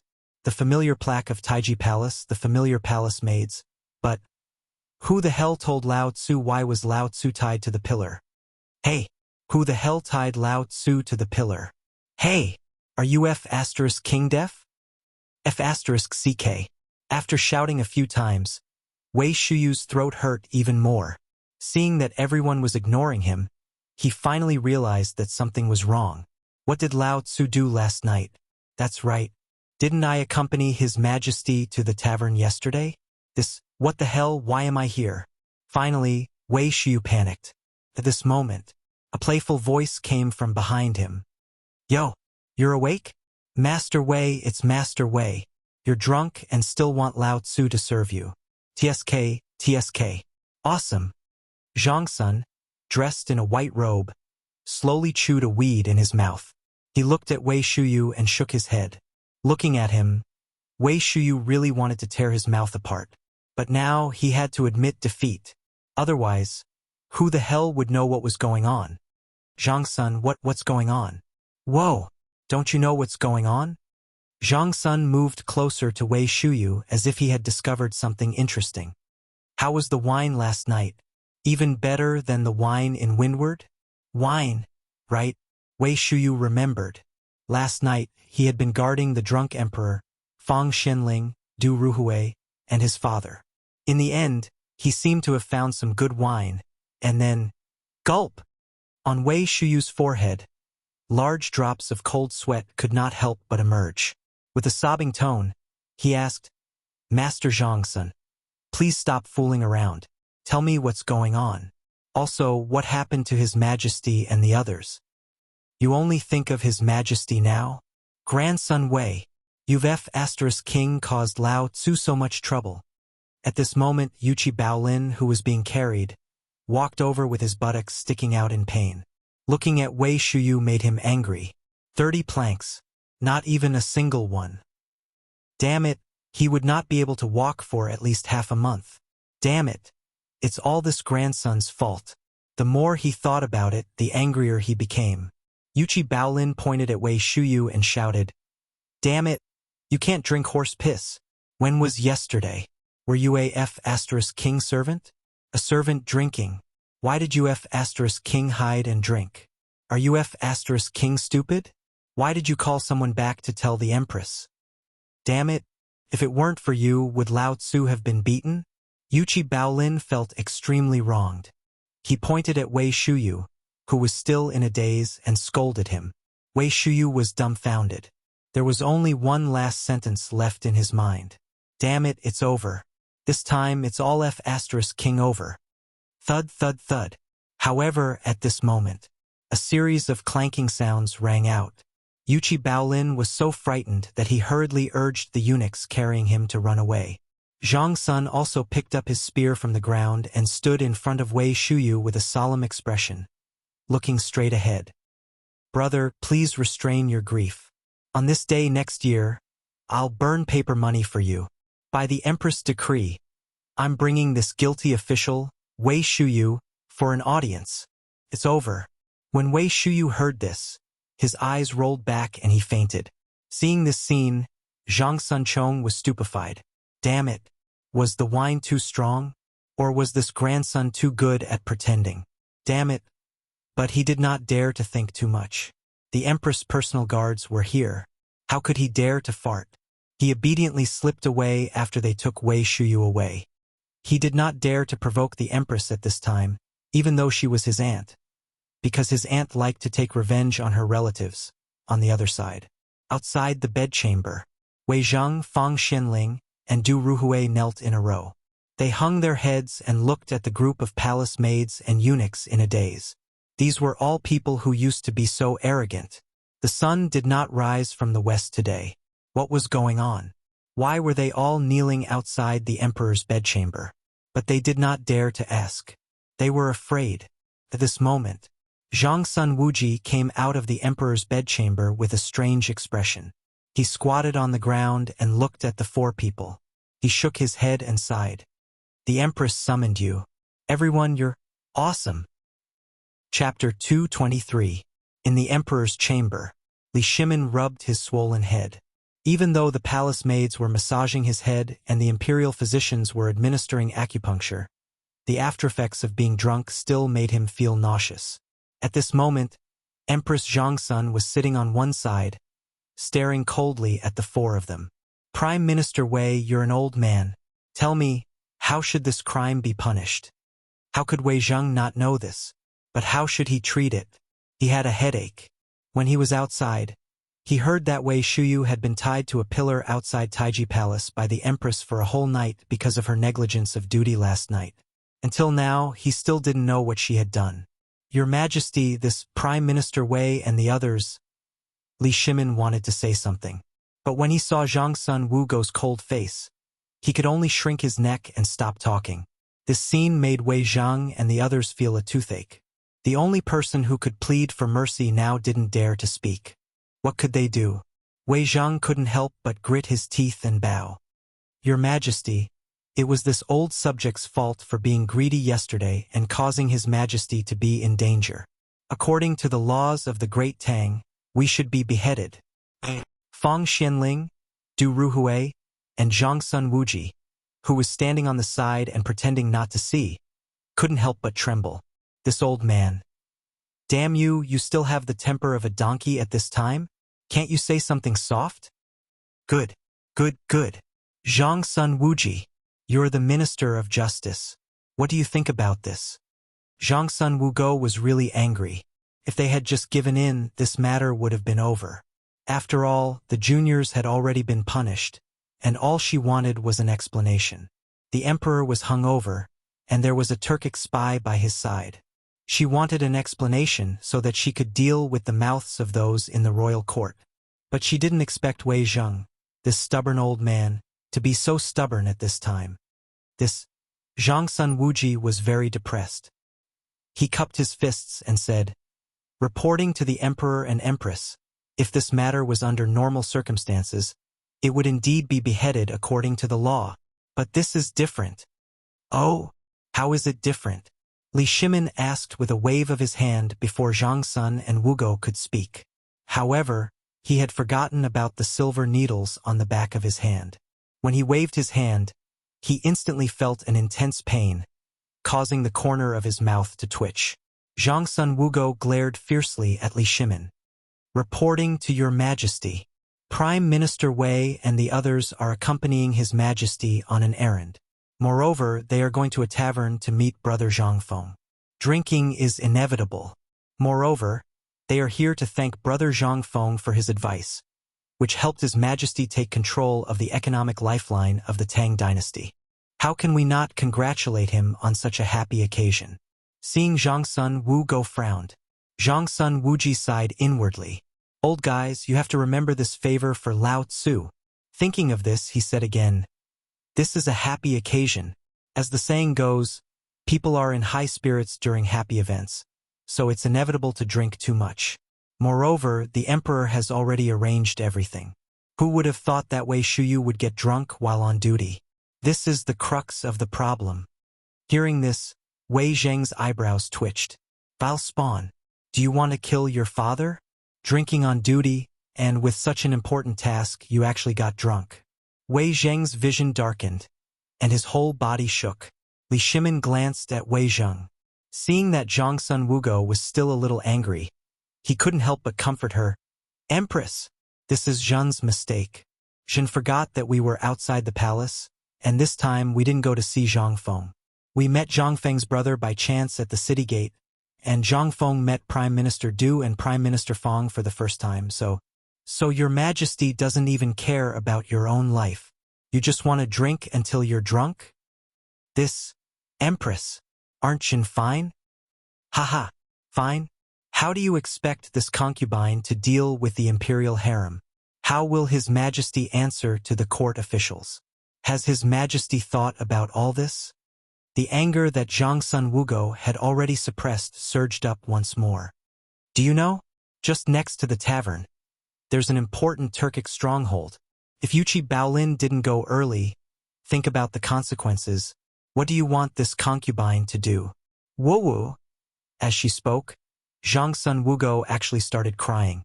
At this moment, Li Shimin's expression suddenly changed. He asked, "Zhang Sun Wuji, what's going on?" This, replying to His Majesty, when Yuchi Baolin rushed to the scene last night, Wei Shuyu had already deployed a large number of golden guards to hide outside the tavern, but didn't screen the surroundings. In the end, they found an important Turkic stronghold next to Zhangfeng's. The underground room was luxuriously decorated and couldn't have been completed overnight. "Buzz!" Zhang Sun Wuji explained in detail. Li Shimin's head completely exploded. At this moment, he finally understood why Zhangfeng was so eager to drive Zhang Sun Wuji away that day. There were Turkic spies living next to him. No wonder Zhangfeng said such strange things that day. At this thought, Li Shimin was furious. "Wei Zheng, do you know your crime?" Wei Zheng was dumbfounded. "As a supervisor of the secretarial department, you often go to the tavern with me. Didn't you carefully investigate the situation around the tavern?" "His Majesty, this matter was carried out by the Ministry of Justice and the Imperial Guards, this old official." "You're still quibbling?" Li Shimin hurriedly winked to hint at him. He shouted angrily, "Guards! Throw Wei Zheng, Fang Xianling, and Du Ruhui into the prison and wait for punishment. Guards! Wei Shuyu has neglected her duties. She will be flogged 30 times and be relieved of her position as the captain of the Golden Guards. Take her away." They were dumbfounded. They relied on their monthly salary to survive. Now that they were all exempted, they hurriedly shouted, "Your Majesty, this is terrible." Chapter 224. In the end, Li Shimin didn't punish them. They were just going through the motions. After all, the emperor didn't say how long they would be locked up. Anyway, they would be locked up for a breath. In the end, the three of them swaggered back to the residence, but they really didn't get their salary. This made the three of them groan, but they also knew that this was the best way. However, while they were happy, Wei Shuyu was upset. At this moment, The person carrying out the task of flogging him was Zhang Sunchong. Zhang Sunchong stared at Wei Shuyu, who was pressed into a chair, and slapped him hard on the butt. "TSK, TSK, I don't know what your father said to the emperor. You were supposed to lose your head. But now you're only getting flogged, and I'm the one who personally checked. Lord Zhangsun, you have to be gentler. Don't forget what happened last year." I know. How can we be like that between brothers? Oh my, I saw with my own eyes that you, Zhang Sunchong, committed irregularities. Just as the two of them were squatting on the ground and chatting, Crown Prince Li Chengqian appeared behind them without even the sound of footsteps. The two of them were scared out of their wits. When they saw that it was the Crown Prince, the two of them rolled their eyes. "Chengqian, you're here to laugh at me too, aren't you?" Li Chengqian's appearance was very similar to Empress Zhangxuan's. He had a high nose bridge and perfectly inherited the bloodline of the Chong people.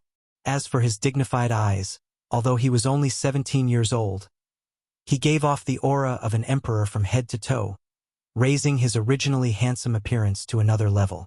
However, these were all when he was facing others. When he met Zhang Sunchong, Wei Shuyu, and the others, he let go of everything that a crown prince should have. This was his favorite time. Li Chengqian sat cross-legged across from Wei Shuyu. Smelling the lingering scent of alcohol on his body, he said, "Previously, I was fortunate enough to drink a cup of Zhang Feng's fine wine with Imperial Father. That wine was truly delicious, but why do I smell even stronger alcohol on your body? When I found out about this last night, I was puzzled. How could Wei Shuyu, who usually can't even get 3 jugs, get drunk before she even finished half a jug? If it wasn't for the fact that the person who said this was Idiot Yuchi, I really wouldn't dare to believe this. Don't mention it." Wei Shuyu rolled her eyes and pointed at her butt. "I'm about to be hit. Can't you say something nice?" Why was he thinking about wine the moment he saw her? Is the fine wine in the palace not enough for you? Hey! Originally, Imperial Father secretly told me to exempt you from the punishment. But now it seems that you... Li Chengqian glanced at Wei Shuyu and slowly got up. When Wei Shuyu heard this, her eyes widened. He grabbed Li Chengqian. "Brother. Good brother. His Majesty already said not to hit you. How can you disobey the imperial edict? Let's go. Damn it, I don't know what I drank last night. Even now, my head hurts like it was kicked by a horse's hoof." As he spoke, Wei Shuyu no longer looked like someone who was about to be punished. Under the stunned gaze of the official, the three of them walked away with their arms around each other's shoulders. "Sai, Shuyu, how did the wine taste?" Zhang Sun asked. As for the taste, it was like drinking a ball of fire. Strong. "Hey! That good?" "Of course. Otherwise, do you think I would get drunk with half a jug of wine? Last night, I saw His Majesty and the others drunk and thought that something was wrong.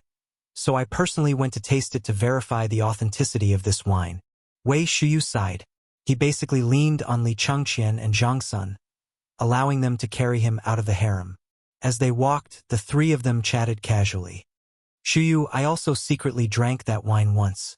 Because of that, I was tied up, hung, and beaten by my father," Zhang Sun said with some lingering fear. However, when he mentioned Zhang Feng's wine, he couldn't help but lick his lips. Wei Shuyu and Li Chengqian couldn't help but look at Zhang Sun as if they were looking at a hero. "Brother Chong, how did the wine taste? Tell me. I keep feeling that something was wrong last night. His Majesty, the 4 of them, and Zhang Feng. Guess what happened to the 5 of them?" "What happened?" "The 5 of them drank 6 jugs of wine. Think about it. I can hold half a jug of wine, but I got drunk. Think about your fathers. How can their alcohol tolerance compare to strong young men like us? They could drink so much and still be fine, but I got drunk with half a jug. If I drank that jug, wouldn't I die?" Hiss! Li Chengqian and Li Chengqian gasped when they heard this. Wei Shuyu's alcohol tolerance was somewhat well known in their circle. Other than the 2 idiot Yuchi brothers and that fool Cheng Chumo, who could drink more than him? However, he got drunk all the time. However, the emperor and the others were fine after drinking so much. How could they not know the emperor and the other's alcohol tolerance? There was something fishy about this matter. What should we do? Li Changqian suddenly stopped at the gate of the imperial city and asked, "How about we go and take a look?" "I'll go." Chapter 225. How could they escape Li Shimon's eyes when the three of them had their arms around each other's shoulders? At this time, in the imperial study, Li Shimon looked at Cheng Yaojin and Zhang Sun Wuji playfully and said, "I didn't expect the friendship between these little rascals to be so good. It's all thanks to your majesty. It's my son's fortune to be valued by the crown prince." Zhang Sun Wuji hurriedly said. Li Shimon rubbed his head and waved his hand. "Come on. Let's think about how to deal with those people in the imperial court. I'm afraid last night's matter is already troublesome enough for us. As for the matter between the crown prince and Shuyu, anyone can see it. But this is a good thing. We will all grow old in the end, and the Tang dynasty needs this kind of friendship. Just like the relationship between me and you. Only this kind of friendship is the prerequisite to ensure that Changqian can govern the Tang dynasty well." Li Shimon was very gratified. He had always been worried that the country they had conquered and the friendship they had built in this lifetime would end in their generation as they grew old, just like in history. But today, everyone went to take a look out of interest. They didn't expect the friendship between these little rascals to be even closer than blood brothers. Li Shimon couldn't help but feel very gratified. A true emperor was ruthless, but he also needed to govern with an iron fist. But the prerequisite was that he must have a group of people who really thought about him. In other words, they were loyal to him, and at this moment he saw it. He saw the future of the Tang dynasty. Li Shimon smiled and said, "Do you think they will go to the tavern?" Cheng Yaojin scratched his head and said, "This? Do you want me to go and catch them?" "No, let them go." Li Shimon shook his head. "However, what I'm worried about is that those brats will expose this matter to me." Zhang Sun Wuji also frowned slightly. "I don't think so. They also heard the rumors about Brother Zhang Feng from our ears. We are all in disguise. If they really dare to do this, Old Man will personally hang them at the city gate and beat them up. There's no need for that. If Dugo were to go, then there shouldn't be any problems. He knows how to take care of himself." Li Shimon suddenly thought of Dugo. His eyes brightened as he beckoned to Xiao Gizi. "You go to the Du residence immediately and inform Du Ruhui of our intentions." "Yes." On the other side, Zhang Sunchong, Li Changqian, and Wei Shuyu, who were dressed like rich men, were walking on the streets of Chang'an City with their arms around each other's shoulders. They were like hooligans running around. But if anyone dared to say a word, Wei Shuyu would raise the Jin Wu guard's badge and stamp that person's face. Just like that, they strolled like ducks all the way to the Cheng residence. Li Changqian stepped forward and waved the crown prince's token in front of the guard's eyes. Then he gestured for him to keep quiet. "Go, call Cheng Chumo out." Your Highness, I scram. Go and come back quickly. Tell him that this crown prince has an urgent matter to discuss with him." "Yes." The guard was dumbfounded. He was so scared that he almost peed his pants. The crown prince always liked to scare people like this. Who in the Cheng residence doesn't know that you're the crown prince? Do you have to wave your bright crown prince's token in front of my face every time you come? If you accidentally drop it on the ground, then all of us will be buried together with you. Although the guard was cursing in his heart, no one dared to say anything. He lowered his head and knocked open the door to Cheng Chumo's room, who was snoring loudly. In an instant, the stench of his feet and sweat filled the air. Amidst the loud snoring, the guard seriously wondered if this kid would one day be suffocated to death by his own burnt smell. "Lieutenant? Lieutenant? Wake up, Lieutenant! The crown prince is here. Lieutenant!" After calling out a few times, Cheng Chumo turned over and farted, then fell asleep again. "Lieutenant, there's a new prostitute in Windward Tower." "What? What kind?" This time it really worked.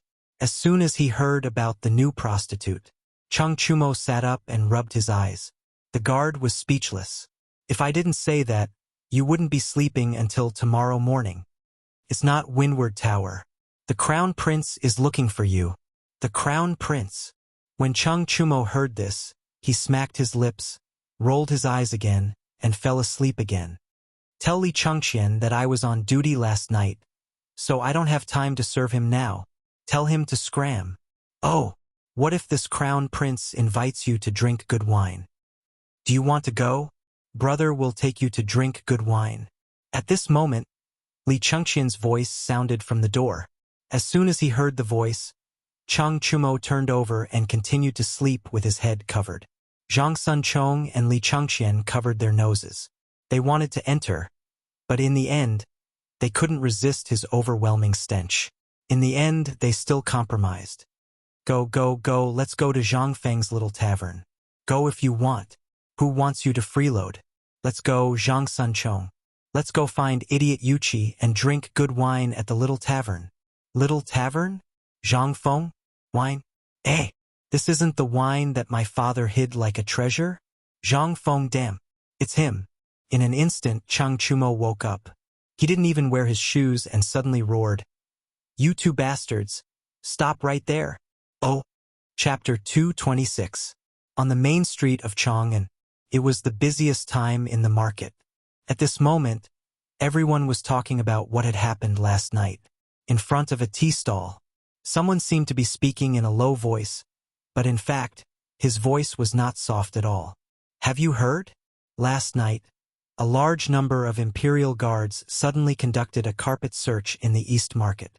Hearing that, the businessmen who were drinking tea at the tea stall or enjoying the cool air in the shade, waiting for customers, were all attracted by the news.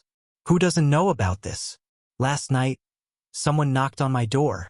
Almost everyone in the East Market knows about it, but it's a little strange. This has never happened before. Who said it wasn't? They came at midnight to check. Check what? Hey, the man who spoke earlier, who looked a little wretched, touched his mustache and said, "You don't know about this, right? Do you know? Who doesn't know that you're a hoodlum? Did you go to that widow's house last night?" Someone could not help but tease.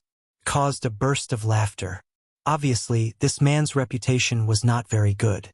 Hearing that, the sallow-faced man glared and said with a red face, "You don't have to tell me about this. I do know about it. Then why don't you tell me? What are you waiting for? Just spit it out. It's a hot day. Don't disturb my nap." Hey, good. Today, I'll let you know how powerful Huang Daxian is. The man suddenly rolled up his shabby sleeves that were full of holes and said, "Last night, I pinched my fingers in that uninhabited house and saw that something big was going to happen, and then you were brought out? Finally, you were beaten by the officials? Sleeping in a private house at night, even if it's an uninhabited place, you'll still be beaten.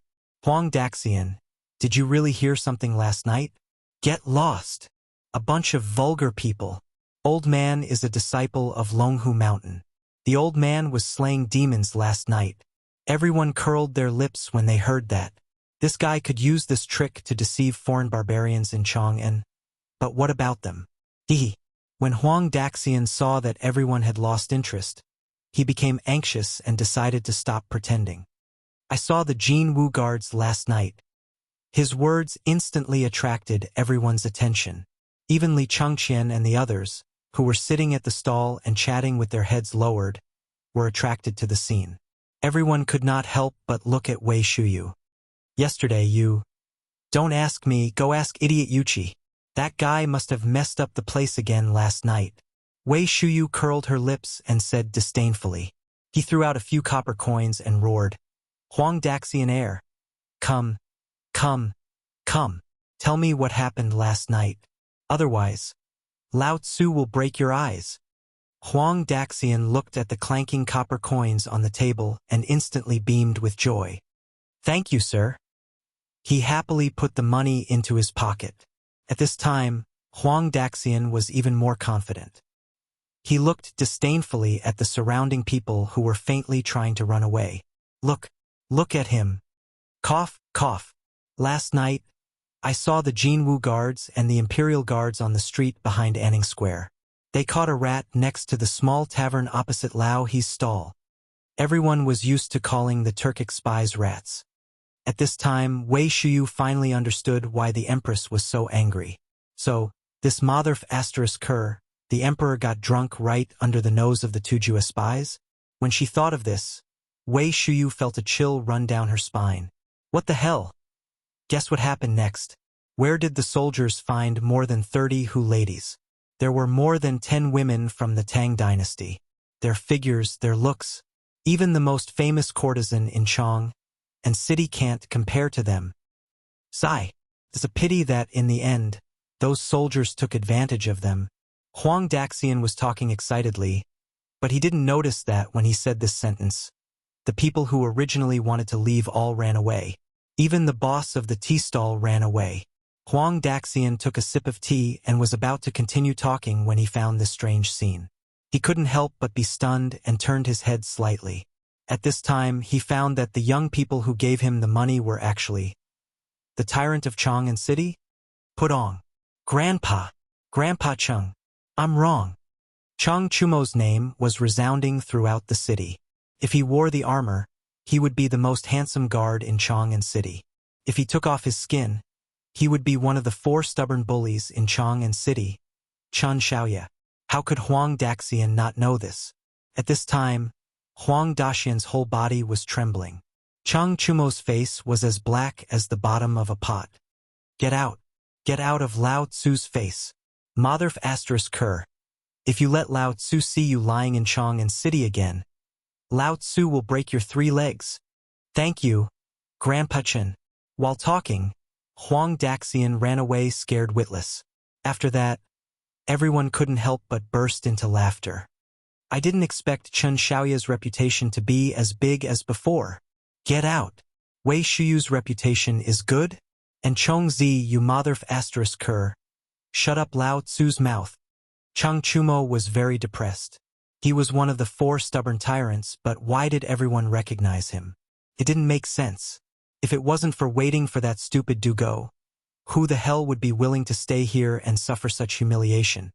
Sigh. Lao Tzu's reputation. It's all because of you bastards that Lao Tzu lost it. Chapter 227. Chang Chumo's identity was exposed. However, everyone only knew their nicknames. No one knew their real names. Moreover, even if they were allowed to use their real names, they would not dare to do so. Not to mention other things. Just the fiendish father at home would skin them alive. Not to mention, if other old fellows were to stab the emperor, then they would really die. Fortunately, in the end, everyone thought that it was better to have fun together than to have fun alone. They simply dragged all the people in Chang and City into the trap. The largest tavern and the most luxurious brothel in Chang and City were all properties that they bought with money.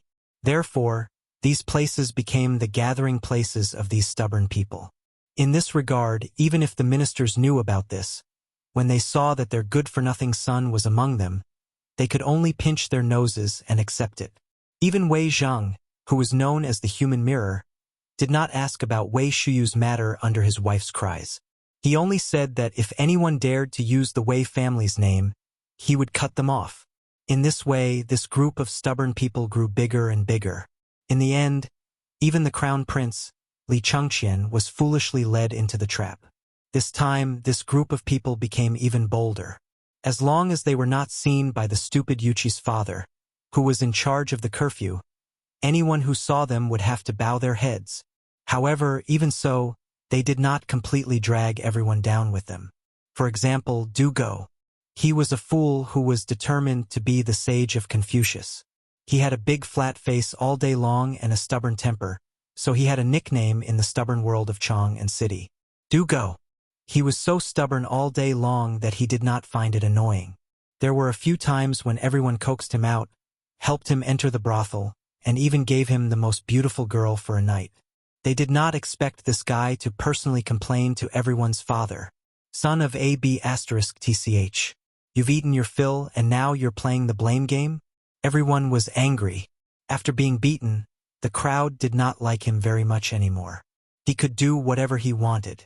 But this time, they didn't know what was wrong with him. When he heard that they were going to the tavern, this lunatic actually sent someone to ask them to wait here until his morning class was over. If he did not agree, he would immediately go to the palace and complain to the emperor. This was no longer fun. Everyone thought about it and decided to forget it. They could only hold their noses and bear with it. He's here, Du Dabing is here. Just when everyone was about to doze off from waiting, Dugo held a book in one hand, with one hand behind his back. Like an old man, he slowly paced back and forth while reading loudly. Everyone was dumbfounded by this scene. I say, brothers, has this idiot become stupid from studying too much? This was the main street. He can even read? Zhang Sun pursed his lips and said, I think this guy is very sneaky. Maybe this guy is just boasting. Damn it. Be on your guard. Yes. Wait. I'll make him drink the wine I didn't finish last night. Motherf asterisk cur. Let him have a good night's sleep and shut up for Lao Tzu. Okay. That wine you mentioned, leave some for me. If it can make you drunk, then it can't be considered good wine. Just when everyone was pondering, Dugo walked in. Under everyone's disdainful gaze, Dugo patted his white robe and sat down elegantly. Sorry for the long wait. I just finished my morning class. Enough! Chang Chumo waved his hand. Let's go. If we don't go now, the sky will be dark. Wait! However, Dugo was unwilling to do so. He slowly poured a cup of tea and gently blew on the cold tea. He slowly took a sip and said, I'm here with the Emperor's secret order. So, let's wait for a while. What did he mean? The Emperor? Could it be? Damn it! Chengqian, did you tell your father? Wei Shuyu and the rest glared at Li Chengqian. Li Chengqian was also stunned. No, only the few of us know about this. Besides, if father knows about this, won't I be in trouble? Everyone patted their heads and discussed. That's true. The crown prince leaving the palace incognito was a big taboo. Moreover, he went to a small tavern, a secret place where the emperor and everyone's fathers hid. If Li Chengqian said this, would the emperor agree? Only then did everyone sit down patiently and stare at Dugo, who was slowly drinking water. 15 minutes. He drank a bowl of cold water in 15 minutes. Everyone had the urge to beat someone up. Cough, cough. Dugo put down the teacup and took out a handkerchief to wipe the corner of his mouth. Then, he folded the handkerchief and put it back into his pocket. Then, he sat up straight and said, The emperor knows about you coming out, but he didn't stop you. Obviously, the emperor acquiesced.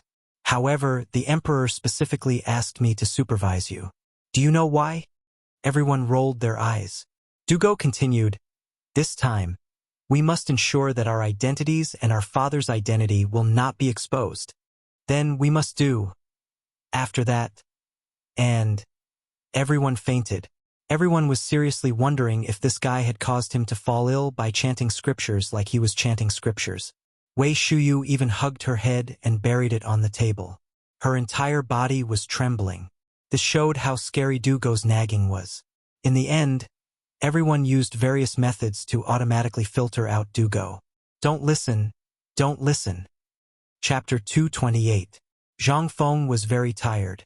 Last night he didn't know how he slept, but his waist hurt so much that it felt like it was about to break. What was even more exaggerated was that the entire shop looked as though it had been burglarized. Zhang Feng couldn't help but scratch his head in confusion. Did he go too far last night and tear down the shop? But that shouldn't be the case. Today, things were even stranger. After finding some carpenters to reconstruct the counter, he happened to hear that the Turkic stronghold next door had been destroyed by the Imperial Guards and the Chamberlain of Chamberlain last night. That was even stranger. Normally, the Chamberlains of Jin were the special forces that protected the Imperial City. Why would they take action in the middle of the night? Furthermore, at this corner? Could it be that the Emperor had been plotting all along and they already knew about the Turkic stronghold here? Then, they thought that when the cooperative was formed, they would take the opportunity to strike a blow to the Turkic people? Wasn't that just messing around? However, after thinking about it, Zhang Feng stopped thinking about it. Who was that? That was Li Shimin, the Emperor of all time. How could the entire world know what he was doing? Furthermore, this master's brain wasn't something that an ordinary person could think of. However, on this matter, Zhang Feng couldn't understand Li Shimin. No matter how he looked at it, this wasn't the time. Furthermore, he sent out the chamberlains of Jin with great fanfare. Wasn't this just looking for trouble for himself? Zhang Feng was still thinking about how to carry out a big operation for these people. Now it seemed like everything was over. After this incident, who would dare to show up in such a short period of time? Zhang Feng shook his head and stopped thinking about such unrealistic things. Looking at the half-filled jar of alcohol, his head was throbbing with pain. Hopefully, Lao Li and the rest were fine, however. Just as Zhang Feng was rubbing his waist and preparing to go to the back room to check if there was a thief or if anything was missing, a person suddenly came up to Zhang Feng's face. Looking at that big face, Zhang Feng subconsciously slapped it. Who is it? Yo! After calling the two of them, Wei Shuyu saw that Zhang Feng was still in a daze. Wei Shuyu thought that Zhang Feng had drunk too much and wanted to check if he was breathing.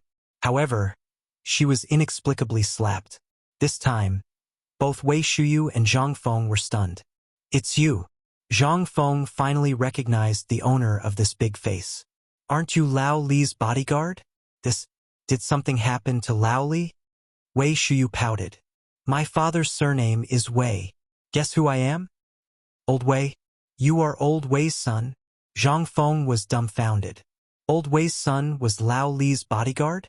What kind of logic was this? However, at this moment, a few young men who were dressed like young masters in this era appeared. Moreover, they looked like hooligans. They walked with disdainful footsteps. They slowly walked into the small pub. The leading young man in a white robe looked somewhat similar to Lao Li. Behind him was a careless young man who deliberately kept his beard long. His actions were somewhat similar to Old Chin.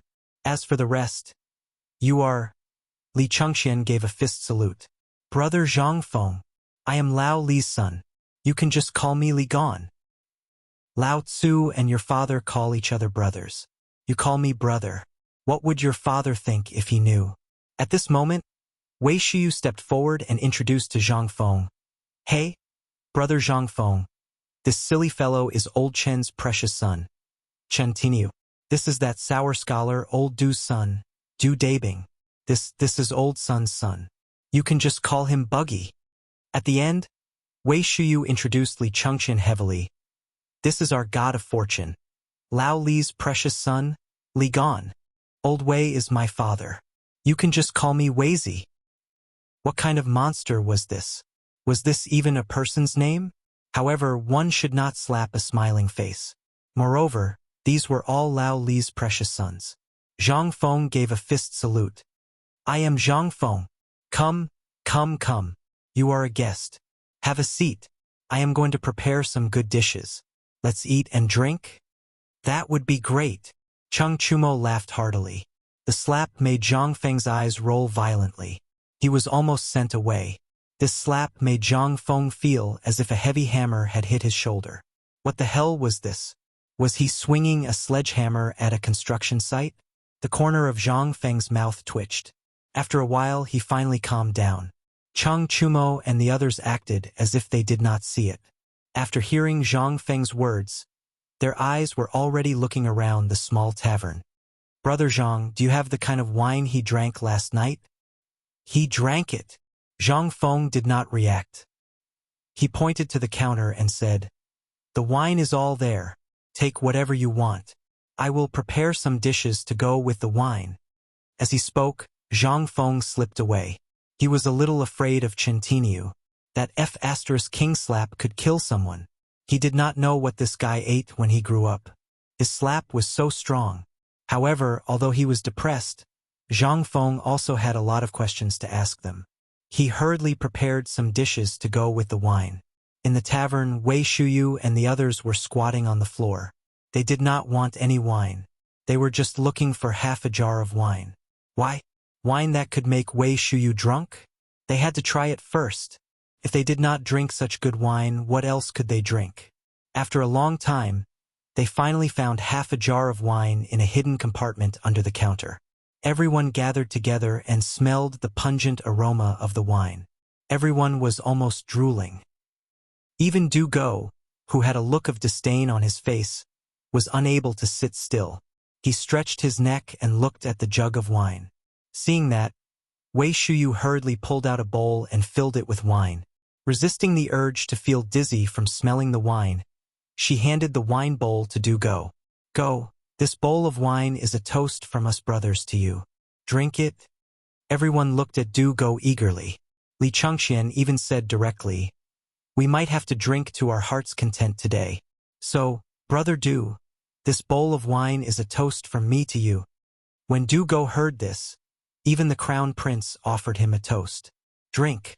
He bowed to Li Chengxian and said, thank you for the wine, Brother Li.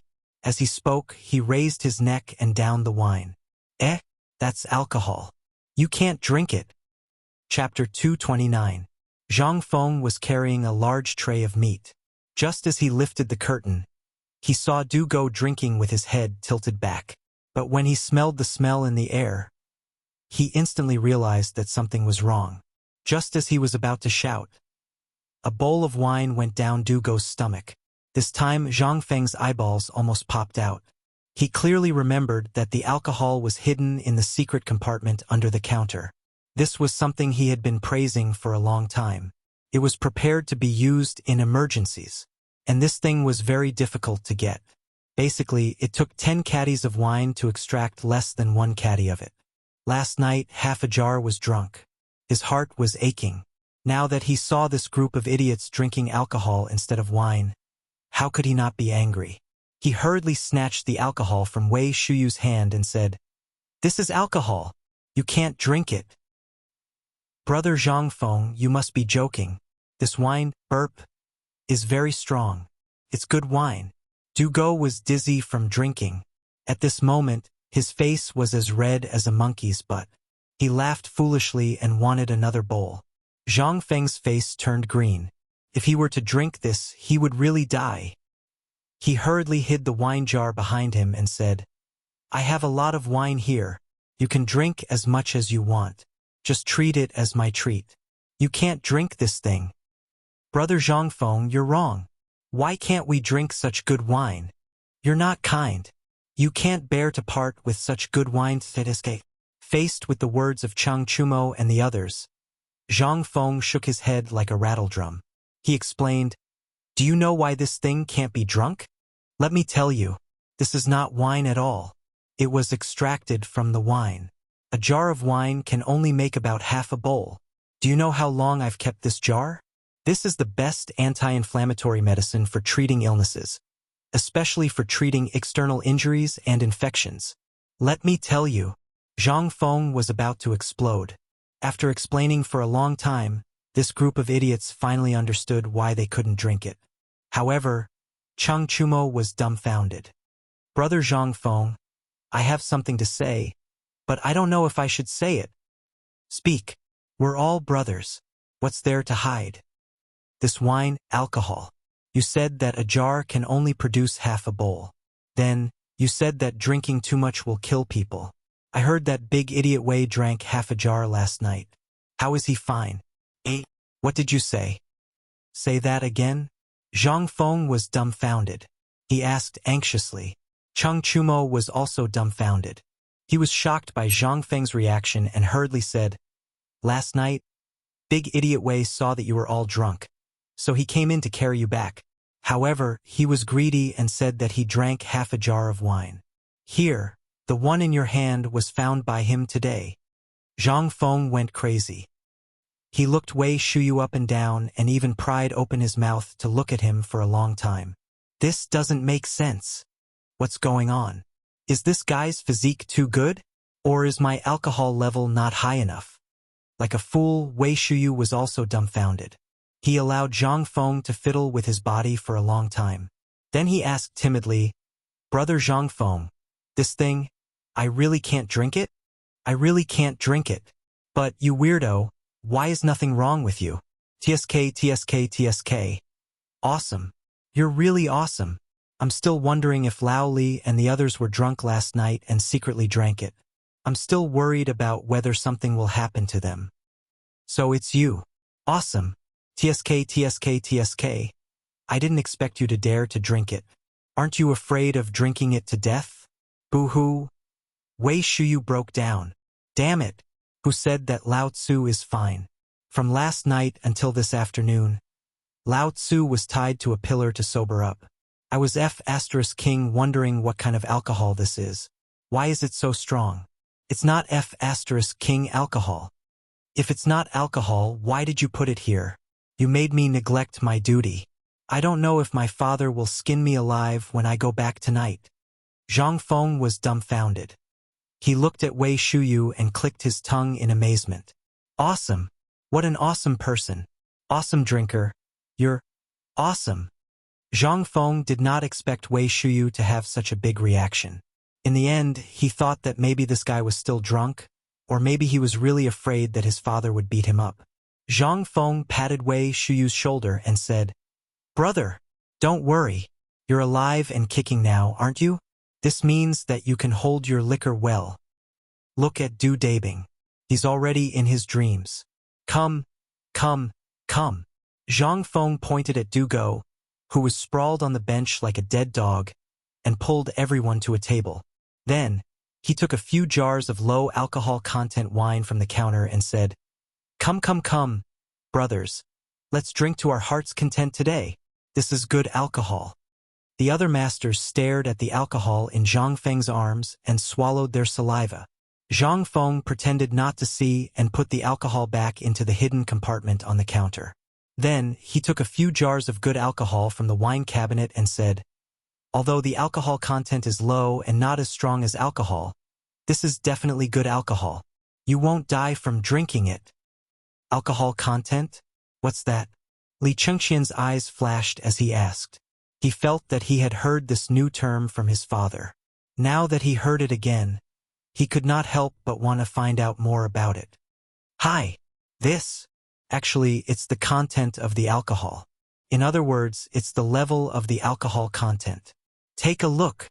As he spoke, Zhang Feng pointed at the characters on the jars on the counter and said, Look, on this jar it says 1. That means that the alcohol content of this wine is very low. As for this 65, it's the strongest wine here. Chang Chumo rubbed his chin and looked at the jars on the table. He said with some dissatisfaction, Brother Zhang Feng, this isn't right. What are we? We're brothers.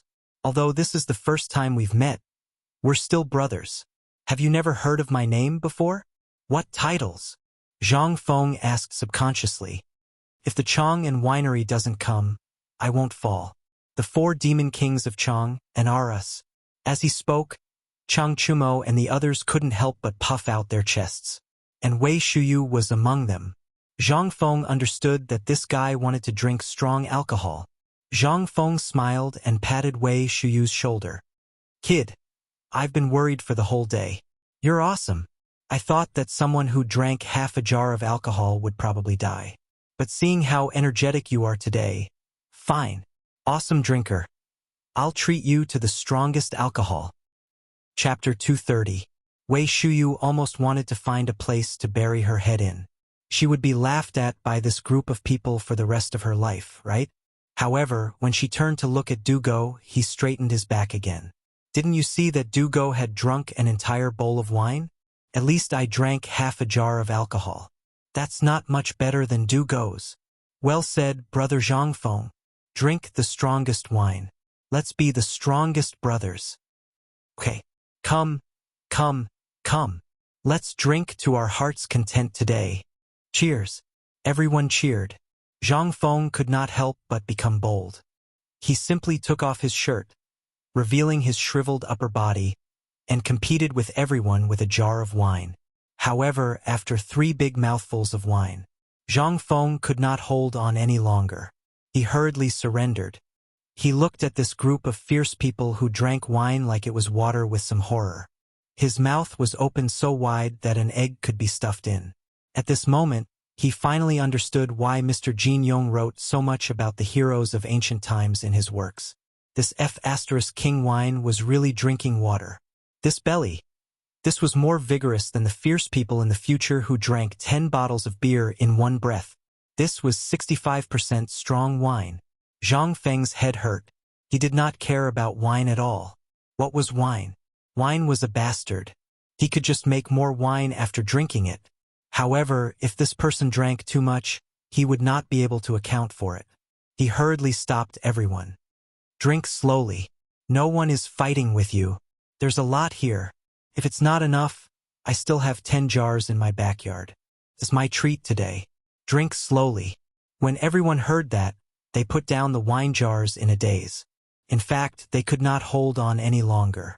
However, they had already bragged, and it was the first time they met. They had already said that they would drink this jar. They had to drink it even if they had to risk their lives. Damn it, why was this stronger than the wine Lao Tzu brought back? What the hell was this? Everyone was shocked.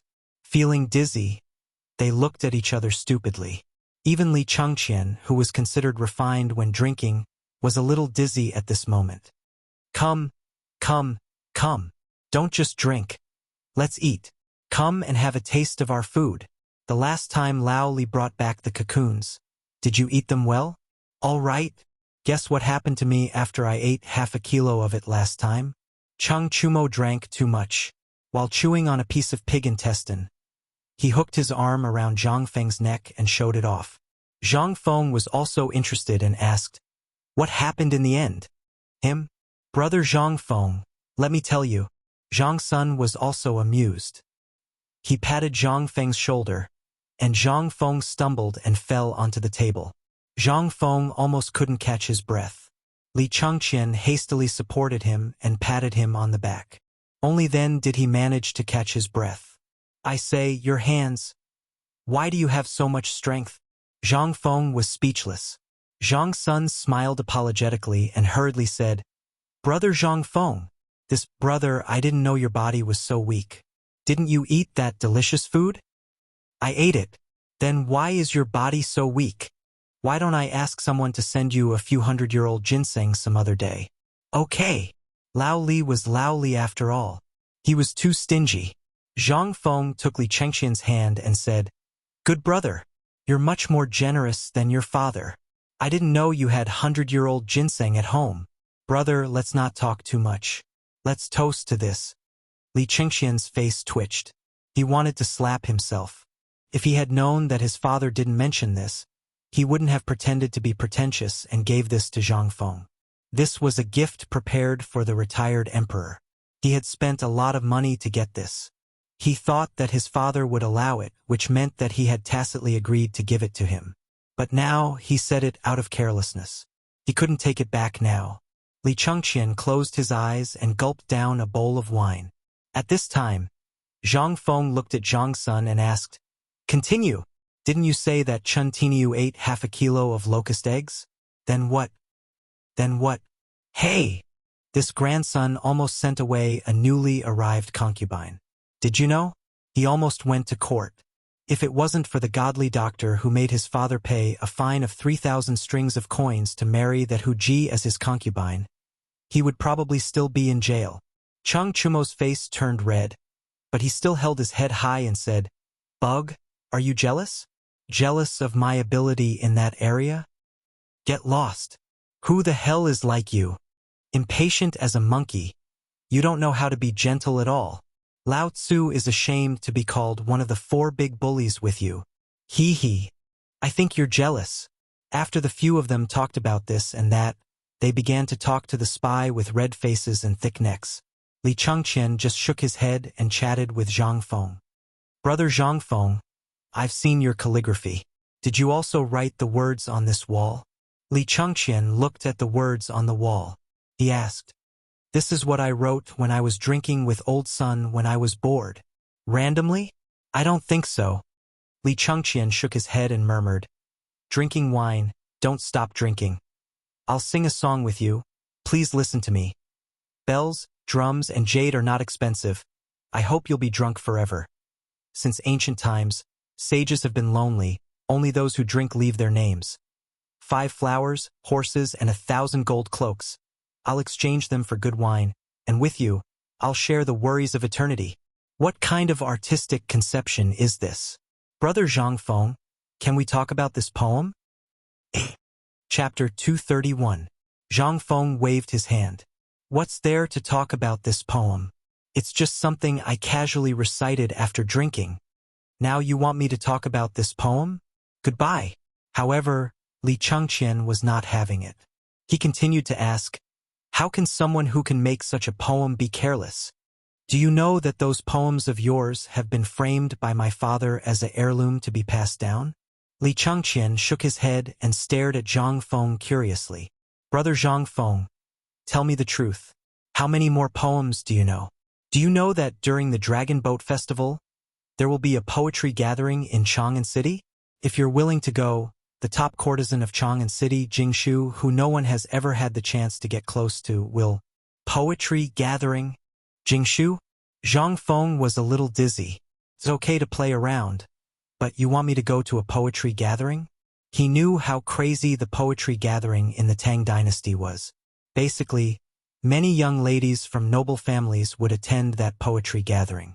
Moreover, all the talents in Chang'an City and even the Tang dynasty would come to Chang and to attend that poetry gathering. It was not only a chance to become famous, but also a chance to win the heart of a beauty. Even if by chance, he might be chosen by a big family and become a member. However, the premise was that he knew how to compose poems. He was not afraid of composing poems, but to compete in poems and even compose poems? Forget it. Goodbye. At that time, the first one to be finished would be him. With his limited knowledge, going to that place was purely torture. Zhang Feng's face turned serious and said, I appreciate Brother Li's kindness, but what is a poem? It's a kind of artistic conception. It's not created for a competition.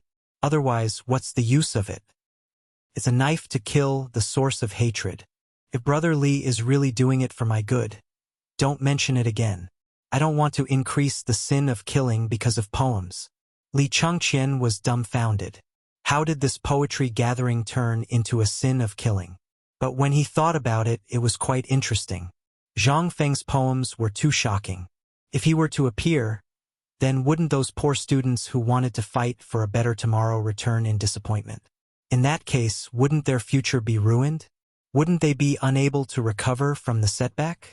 Even jumping into a river to commit suicide was considered a light punishment. He knew that there was once a scholar at a poetry meet. Because of the woman he loved, he planned to win the woman's favor at the mid-autumn poetry meet. However, fate dictated that in the end, the woman fell in love with another scholar, and in the end, in a fit of rage, the man killed the woman's family, as well as that scholar's family. When Imperial Father was still the king of Qin, he was furious, but in the end, the matter was left unsettled.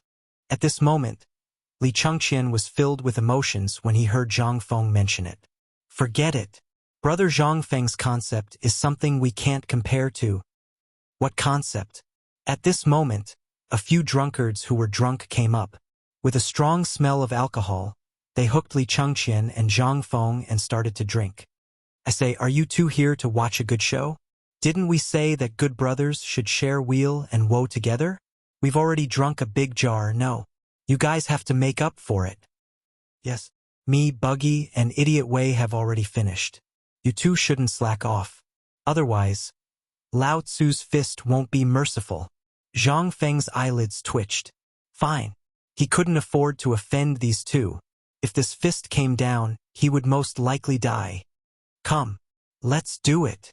Whoever doesn't do it is a grandson. Zhang Feng also became unyielding. He grabbed 3 jars with the number 65 foot written on them and threw them to the 3. Then, he picked up 2 jars with the number 1 written on them, slapped the seal and raised his head to drink. Seeing this, how could the 3 of them endure it? They raised their heads and drank. Even Li Chengqian couldn't help but clench his teeth and raise his head to gulp down the wine. Burp! A jar of wine went down. Even though he only had a 10% alcohol tolerance, Zhang Feng still felt like the world was spinning. He looked at Cheng Chumo and the others, who were basically lying on the ground with their limbs spread out, hugging the wine jars and refusing to let go. They were even laughing foolishly. Li Chengqian wasn't any better. As he drank, he raised his head and fell to the ground with a thud, sleeping soundly. Zhang Feng walked around and sat on a stool in a daze. After a long time, he finally recovered from the dizziness.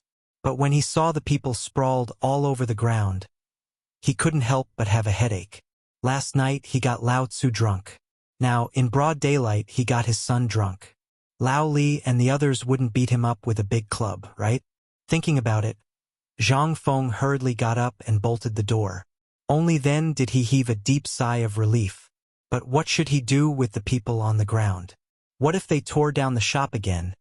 Then, "Brother, you're not thick enough. Roar." At this moment, Chang Chumo sat up dizzily and grabbed Zhang Feng's collar. Dizzily, he pointed at the people on the ground and spat in disdain. He, they're all trash. Lao Tzu's alcohol tolerance is still the best. Come, why are you still, not drunk? Zhang Feng was dumbfounded. What the hell was this? Could it be that Lao Tzu had no choice but to drink? At this moment, after falling down a few times, Chang Chumo took 2 jars of wine from the wine cabinet. After a long time, he crawled in front of Zhang Feng and grabbed Zhang Feng's collar. "Drink! If you don't drink, then you're looking down on me, Iron Bull." Zhang Feng's face turned green. This was Lao Tzu's little pub, okay? The wine was Lao Tzu's, okay? However, Chang Chumo was drunk. How could he care so much? He saw that Zhang Feng did not move. How could he let this go? He was about to beat him up.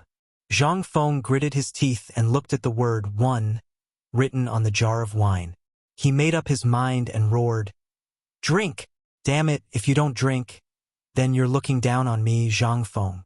You're a coward. Coward." When Chang Chumo heard that, he exploded. He broke the seal with his fist and raised his head to drink. After a while, only the sound of 2 jars shattering could be heard. Zhang Feng and Chang Chumo were also drunk.